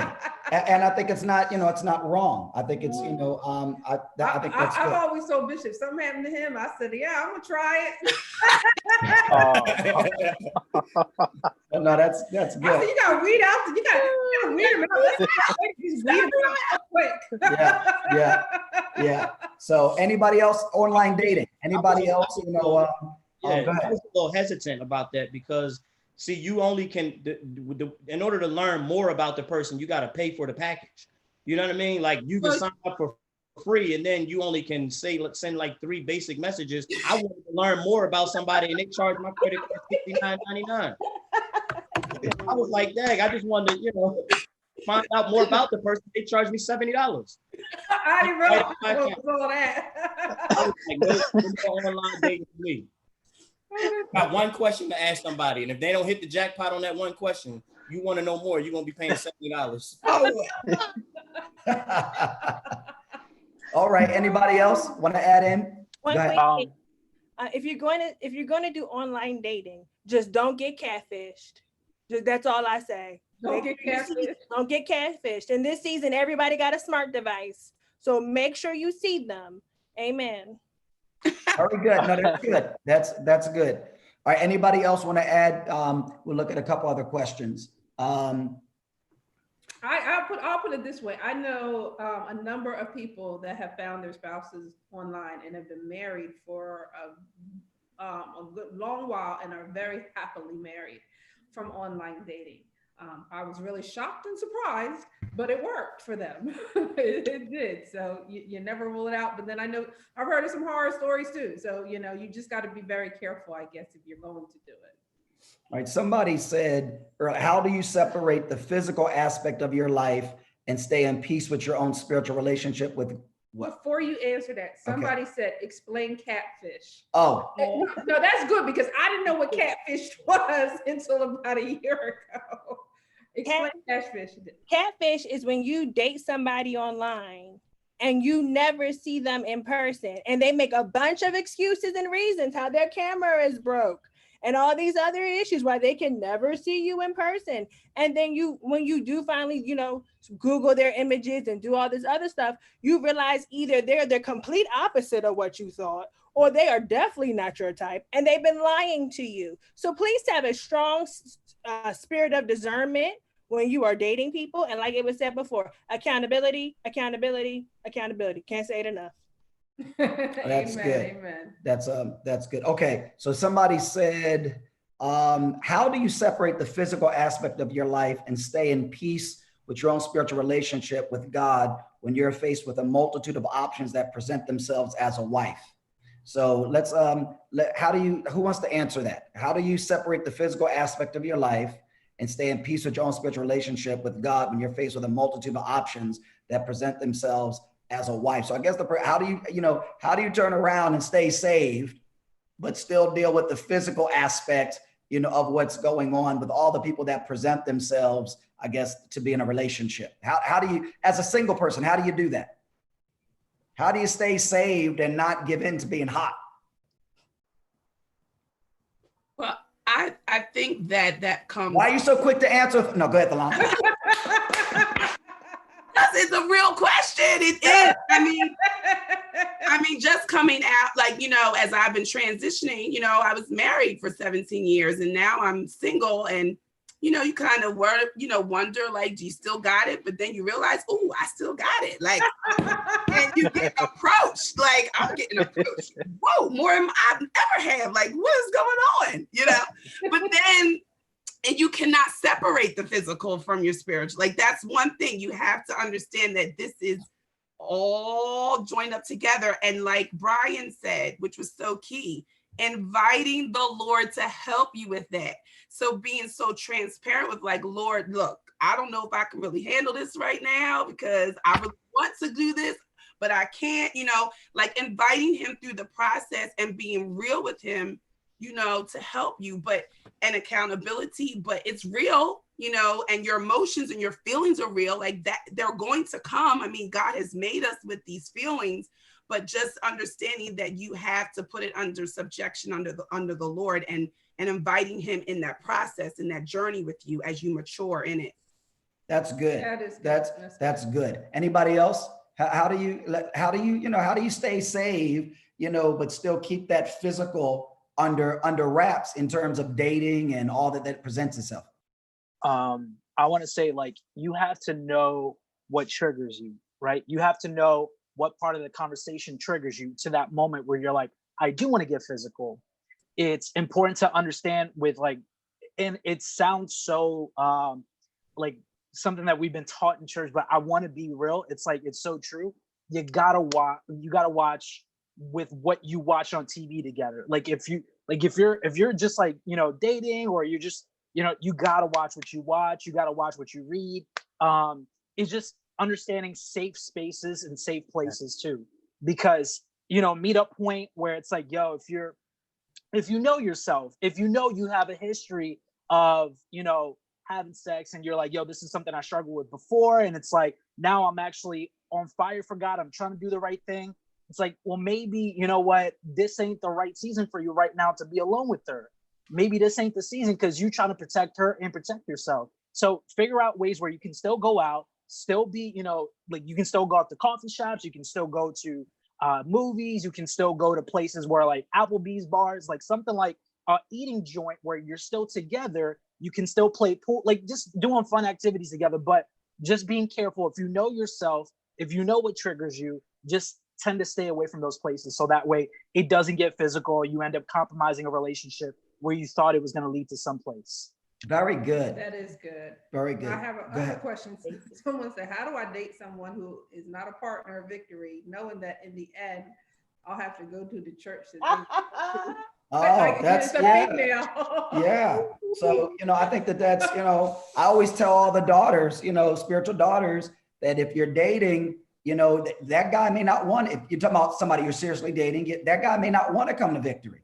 Even though people love Victory, not everybody, Victory is not their set place, and they may have a good church or whatever. And, you got to be willing. I think that's a very, I'm glad they brought that up. You got to be willing to leave. And that should be the deciding factor. Is he worth you leaving Victory? And when meaning that, not because on people, that's an occult. No, meaning you really love your church home. You really love it and all that. You have all this fellowship relationship. Are you willing to let that go? Because if not, then you got to go, is that person really, worth it? Do I care for them like that? You wanted to add something in, Jason? Yeah, I wanted to add something too to that situation. You have to make sure that you and the person are like-minded spiritually too. Even though that person doesn't go to your church, you have to make sure that where they're going with their life, and this is something I brought up earlier about being fathered and being pastored. You have to know that man has been pastored and as being fathered. You have to know that. You can't just fall for his good looks. You can't just fall for his charms, because if he went to Victory, you would know whether he was being fathered. You would know whether he's an LCD. You would know whether he has that mark of royalty on him, but he doesn't physically go to Victory. So the same criteria that we hold our men to, you have to make sure that you check and evaluate that in him. You have to make sure you see that. And if you ask him to come to a couple functions and he doesn't want to come, he's probably a little hesitant, but you got to eventually be able to see how receptive he is to being fathered. That's the thing that you got to make sure, because he's not under the same spiritual roof as you, but that's critical information that you have to know. Yeah. And I think, let's even go to another extreme. He's under a different good roof. Let's say he is being fathered. He's being fathered. He has a mentor. He really looks at his pastor as a spiritual father, and it's a good church. Mm-hmm. But especially from a woman, because a guy dating, that wife is supposed to come with him, especially if that's where he is. So, but let's just say, it's a good church, but you don't like it. Somebody said, I'm going to the first service, go to their second. I'm Yeah. not willing, Bishop. Yeah. So, it could be a good church, but the whole thing is, are you willing to leave, where you are for that? That's because you got to be willing to do that. We're not going to let you stay, especially as a wife. We're not going to let you stay. So I think that's one of those check marks you have to see, because it could be a really good situation. It's a great church. You just don't want to go there, whatever reason. That comes to a question. Well, I want to answer, because we kind of did that one. No, this is okay. And it kind of ties in a little bit to what he was saying. Okay. Like, what suggestions do you have for dealing with the strong possibility that someone you date will be less spiritually mature than you, because of the fact that the body of Christ is generally very immature? And this is coming from a female. Because a lot of times, and I think you can relate many times to some females, that whoever you may end up maybe looking to, because women seem to mature many times anyway quicker than a lot of men. And so sometimes if you do look to date, you may find somebody that is not as far along spiritually than you are. And how do you deal with that? I know an answer, but you're not single. This is the singles panel. So go ahead. How do you deal with that? You want to repeat it real quick, or y'all got it? Somebody want to answer? Got it. I feel like it really is a choice you have to make, and whether or not you want to be involved with somebody who is less mature than you. I believe in decreeing and declaring what you desire the Lord to give you. That's my daughter talking. I believe that God, we want to sometimes put stipulations on what God can do. And I believe that there are men of God out there who, if you are a spiritually mature woman and that's what you're looking for, then that is what God can bring to you. And I believe that you might have to, if that's what's the weightier thing, it may come in a different looking package maybe than what you might have thought. But if that's the weightier thing and the thing that you say, I can't settle on this, then believe for that. But if you are willing to go down that road, it's not to say that that man of God won't be able to come up to that spiritual level, but you also have to be prepared for that. And you have to be prepared. I believe fully that, for me this time around, I don't want to marry potential. I want to marry what I see. And for me, spiritual oneness and maturity is like the number one thing on my list. So I wouldn't compromise on that. All right. Yeah. So for the brothers, can we flip it to the brothers? Yeah. All right. She's fine. She passed Aisha fine. She fine. She's gorgeous. I mean, she's everything you want physically. Pow, pow, pow. But she's not spiritually mature. She's not, she's not there. How do you handle that? I'm with Alana. I can't do it. She is beautiful in the flesh. Man, it's gonna be a hurt piece. I'm rubbing my head just thinking about it, because it is what you want. Conversationally is what you want. Physically, that's what you want. But at the end of the day, let me speak to it like, okay, if you're a woman looking at a man like that, to me, that's a no-go, because if he's spiritually not as mature as you, then you're leading and he's following. You're pulling him along in a place of leadership, and he's supposed to be using his vision to lead you. So if he's spiritually immature, we can't make that connection just yet until we see some spiritual maturity. And then from a man's perspective, you're walking by vision. So if you're going to walk by, and it all depends on where you are spiritually in terms of your maturity. That's an immature decision for you to attach yourself to someone who can't walk with you in the ways of God. You know what I mean? Because we're talking about vision, we're talking about fulfillment of purpose, and there's going to be noticeable gaps when she can't go with you or compliment you. And so your flesh is going to have to take a hit. And woo, man, I know what it's like. Your flesh is going to have to take a hit, but you just, when you really collect yourself and think about it, you can't bring somebody on that's a liability. You want to bring somebody that's okay. And I just want to add is that in the singlehood chapter of Christian living in the home, one of the things that we learned in Christian counseling, there's one thing that they talk about, that in addition to be unequally yoked, meaning both of you being believers, but does the other person you look at, do they growingly And that can only be shown over a period of time. Show evidence of being able to solve problems according to God's word, God's way. And you want to be able to see that because you may be on two different spiritual levels of maybe mature, like maybe you know more of the word, you've been in the word, maybe he doesn't know as much, but does he hunger and thirst after righteousness, after God? Does he growingly have a desire? Like we all said, we all miss the mark and fall short from time to time, but does they evidently show evidence of picking themselves back up, doing the right thing, regardless of how they feel, and not faking the funk? Because if somebody really wants you, they're going to fake the funk for maybe that first 3-6 months.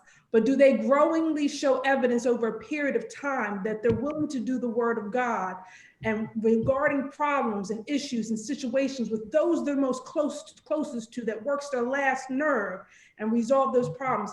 Not according to how they feel, but according to God's way when they do mess up. And again, it may not be that I felt like Desi was saying, I felt some kind of way, things happen, but then eventually do they pick themselves back up and keep it moving? Do you see that over a period of time? And that's so key. But God may have you at different levels. Like Delana said, I'm a level, listen, I need to see that now. I need a man at a certain level, and that's fine, that's okay. You got to know where you are, what you're able to handle and what you're able to deal with in the season of life that God has you in. All right, question. Somebody said, how can you determine if God wants you to be married if you're not meeting good Christian candidates for marriage? It appears to be a no answer. So what do you say about that? Somebody answer that. So, does God not want me to be married because I'm not meeting good Christian candidates for marriage? I've been trying, but does that mean that God doesn't want me to be married as a single person? I think God wants everything that's best for you. So to say that, I don't know if that's a true statement, but I think become the person you wanna attract. Do that, and they'll come. If you're doing certain things, you're not going to attract the opposite, or they're not going to last long. Even if it's about looks, which every guy is about looks. Well, like I said, I'm talking about every guy is about looks, but looks fade after time. So, you want to get somebody that's, spirit, like that you could really, like Pastor Aisha said, you could grow with, or you see that there's, if you're going to, give them a time limit, make sure that you know your worth so that you don't go past that time limit and you fall for, I might to stay with them, and know your trigger point so you don't get stuck in a bad situation. But, I just think that I think that God genuinely wants the best for us. So it might just, prime example, I kept saying, God, I really want you to bring bring this person, and sometimes you go into prayer about it. Like, all right, I don't want to pray about it. They want to go, you go outside, you go out to wherever you're going, you never see this person, they never show up.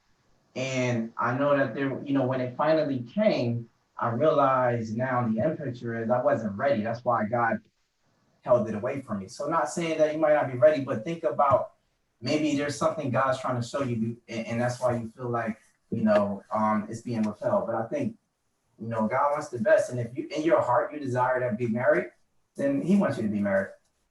All right. Very good. All right. I got one other question. All right. Then, all right. This is really key, I think, in helping people to if they are single and they feel called to date, to be able to date again. And somebody asked, how do you trust again? Oh, so I got hurt, man, in a relationship, whether it was being married and then, or just how do you trust again? Let me get a couple of people answer that, because I want us to address one other thing and we're getting close on time. So tight answer. How do you trust again? Let me just say something real quick. When it comes with breakups, man, I like to call those hangover breakups, right? Because when you break up, it's like the worst feeling in the world. Like, you wake up, your head hurts, you're emotionally drained. Like, you're just thinking about so many things. You're like, man, what could have, like, your mind is racing at 1,000 miles an hour, because you're like, maybe I should have said something. Maybe I shouldn't have said something. I should have kept myself. Like, you literally are in this constant phase where you're like consistently battling with yourself after this breakup. And so ultimately you're scarred, your trust is broken, because that one person you thought you can be real with eventually it broke up. Like, things broke up, things didn't work out. So now it's like I would have to say there's a process to this. Like, it's like, I wouldn't advise somebody with a hangover to go ahead and jump right back in. It's like, settle down, regroup your thoughts, think about purpose, dwell on that. Yeah. When you start to build yourself up and you're like, you know what, now, like, I feel like, you know what, time has passed. I feel like I'm ready. I feel like, you know what, every issue that was with me, I've worked most of it out. Some things, it takes time because nothing happens in an instant, right? It's sometimes there's a certain process of sanctification. But I would say, like, honestly, when you get to that place where you've been alone by yourself, you've actually talked it over with your godly counsel, with your friends, and you've like literally thought about it. You know what? This is, you know, I look at this as a blessing in disguise. Maybe, you know what? They may have had the right stuff, but it just wasn't right for me.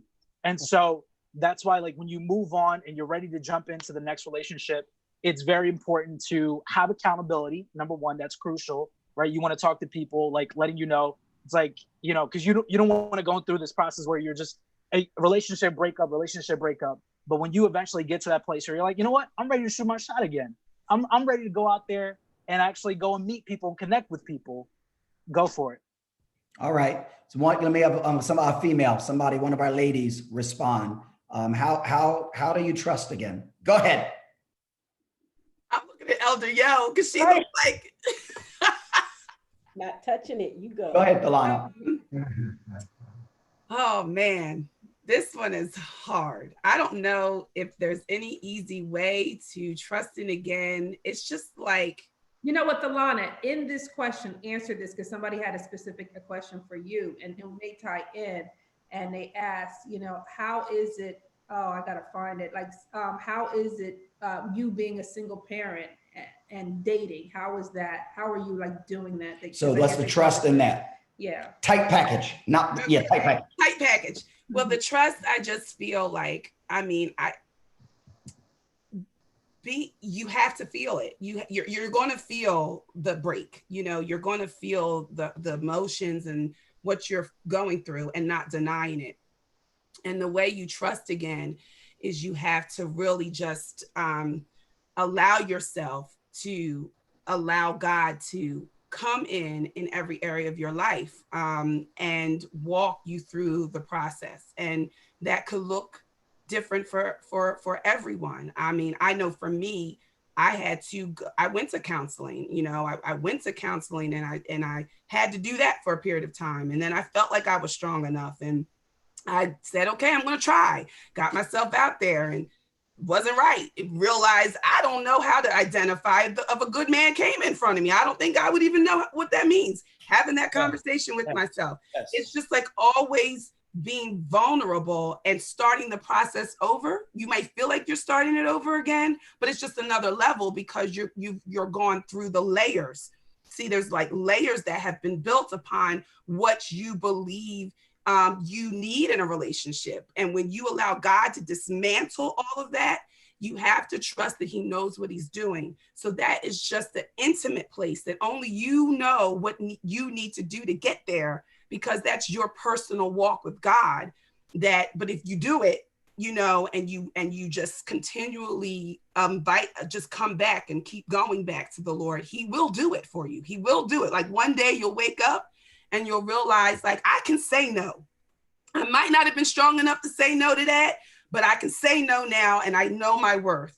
As far as a single parent, it is, and to co-parent with someone, I strongly feel like you have to rely on the Lord again to give you the direction for each child, and know that you are equipped to handle it, because if you weren't equipped to handle it, you wouldn't be here. And so even understanding if you got here the wrong way, you're here. And so God has equipped you. And when you know that God's equipped you to be strong, when you don't even feel like you can be strong, you will have what you need to have for your children. You'll be able to raise them up in a righteous way and manner and be able to uphold who God says that you're supposed to be, even if you have to deal with co-parenting and the other parent may not be in God, or the parent isn't God, or just the difficulty of trying to make sure that you are doing what you're supposed to do as a single parent. Just knowing that I hold on to this scripture, even if you're a single parent or not. You train a child up in the way they should go. When they get older, they will not depart. You cover them in the word. You cover yourself in the word. You pray over them and you say, God, you got it. You know, you just have to know that you can't be everything and that you're not supposed to. You're supposed to just do what you can do under God and as he gives it to you and be what you're supposed to be at that time. Amen. Amen. All right. Last thing. Well, just two last things. One is quickly, and what dating sites would you guys recommend? Can y'all just kind of, just any dating sites that you go, hey, this is a good site. Anybody have, if it's but eHarmony and Match.com. I find like those two are good. Okay. Anybody else? Anything else outside of that?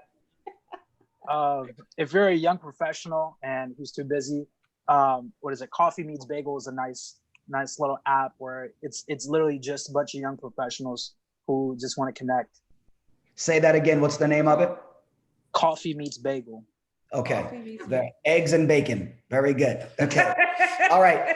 Lastly, what I do want y'all to speak to, and because we're out of time, but I want everybody to speak to this very quickly, just in, 60, 90 seconds, just really, like I want you to be tight. There's a lot of unsettling and unrest right now with George Floyd and what happened. And, people are angry and they're protesting and, protesting in different states, looting, all types of things going on. What would you say to people that are angry, because I'm talking about born again believers are angry and rightfully so. And you got your emotions wailing up and so forth. And so what would you say to believers just to encourage them in this time, as a born again believer, being angry about what's going on? So, and I want, again, 60 seconds, 90 seconds. Let's go. What do you would say? Go first, real quick. Anger is justified. Still got to stand by the word to be angry, but sin not. Mm-hmm. Ask God to help you to put the whole thing in perspective so that we'll handle it in a way that honors him. All lives matter. Very good. All right, who else? I will say this too. Even though we're in a state of anger, in a state of confusion, in a state of hurt, especially for Black men, what I will say is, man, you can't allow this to cause you to say, let me get stopped by another white cop again and see what happens. See how I go off. See how I handle myself. You want to go home at night. You want to be with your family at night. And so I always thought it was wise, have those conversations with your teenagers coming up. That's the hoodie generation. They wear hoodies everywhere they go. And to be honest, they get stereotyped easily and they look guilty, even though they're not guilty. But you have to have that conversation that if you get stopped by a police officer, you talk with respect. They're another human being. They're another person. That way they're, the officer doesn't get triggered in the wrong way and it go down. But I think sometimes our young Black men don't know how to approach an officer. And we see these situations, they're processing it in an angry way. And it may cause them, if they ever get approached by an officer, to respond in anger. And you don't want to do that because then defenses go up. So talk to them about how to talk to the officer and how to approach them the correct way. Don't let your anger for this situation cause you to do something that's going to, aggravate the issue even more. Okay. Anybody else? Very good. Just want you guys to speak to the people. I would like to also say, yes, be angry and sin not, and be careful what comes out of your mouth, because life and death is in the power of your tongue. Yes. And you have to be careful to say, I know for me as a mother of young boys, I was so quick to say, like, that could have been, but then I had to catch my child. No, that will not be my child. It does not have to happen to you. And it does. And we have a right to speak life into this situation. The word of God says that we can decree a thing and it shall be established in the earth. So we understand that we don't wrestle against flesh and blood, but we can speak to that demonic attack that it was and tell it to cease. And so we have a right, speak life, continue to speak life. Yes, we know that it was injustice. It was detestable. It was not of God. God did not approve of it. And because we may want to see something happen, we know that God is a God that will restore and heal. And so it's our job to begin to confess and humble ourselves and pray so that he can heal our land. Amen. Amen. Anybody else to share? Anybody else? I just want to say from the outside looking in, because, you know, I'm not a Black male, I am Indian. And so, but I'm an Indian guy who has a best friend who's been since like elementary school, who was Black. I do have people that, you know, that are some of my best friends who I call my brothers from another mother who are Black. And the thing that scares me the most is that, you know, when I see a bunch of hashtags, it's a constant thing. It's a dilemma that consistently happens.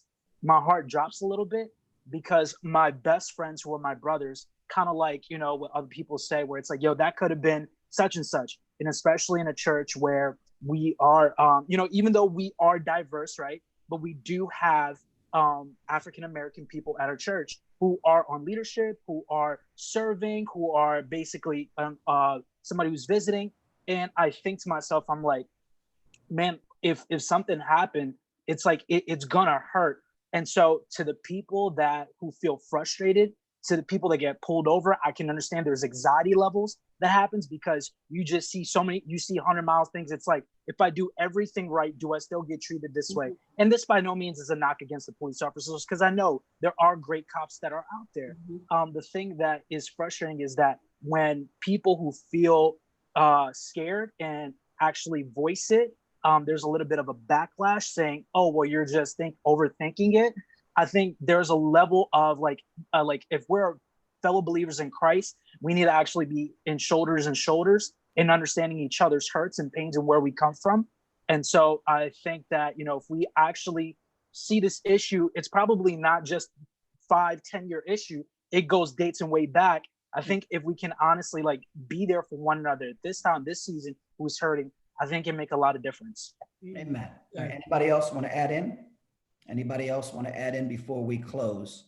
All right, very good. I'm glad that, you know, you shared from your heart, and there's a lot of confusion, a lot of anxiety.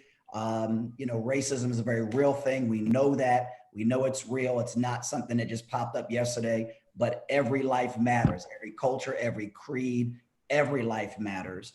Including Black lives. Every life matters. And so we need to pray because it's rooted in a spirit of racism and division. And, you know, we need to pray and not throw the baby out with the bathwater. You know, not every cop is racist, you know, but it's something that we do need as believers. We have a right to take a stand and call right and wrong. You know, but balance it, making sure we do it as kingdom citizens representing the kingdom of God. So very good. You guys blessed a lot of people tonight. A lot of people were encouraged. We tried to answer a lot of questions. And there are actually a lot of questions that it seems like, you know, people are slow coming out the gate, but then once they come out the gate, then they go, yeah. So if you get a chance, any of you guys, if you can go on Facebook, see some of the questions, or YouTube, and if there's anything that you feel, you know, pressed to maybe give your insight or input to a question that maybe we didn't get a chance to answer, if you could do that, you know, via those platforms, we'd appreciate it. But thank y'all for being on tonight. I hope that you enjoyed it. Can you make some noise virtually? If you enjoyed this, make some noise. And I hope that you were blessed by it. I hope that whatever you thought it was going to be, you saw that it added value to you and gave you some things to let you know as a single person, you're not the only one. That there's a lot of folks dealing with a variety of things, and we all have to work out our own salvation with fear and trembling. And so I pray that this helped you, added value to you. A lot of these guys, they're doing great things. You can find them on Facebook, on Instagram. Desi, somebody wants to know, how do you spell out your name on Instagram, or how do you spell it out? Or DESI, Dose Desi, DOSE space OF space DESI. All right, very good. And so you can catch these guys out and about. They're doing fantastic things. But we want to thank y'all tonight for being on the panel. Y'all did fantastic.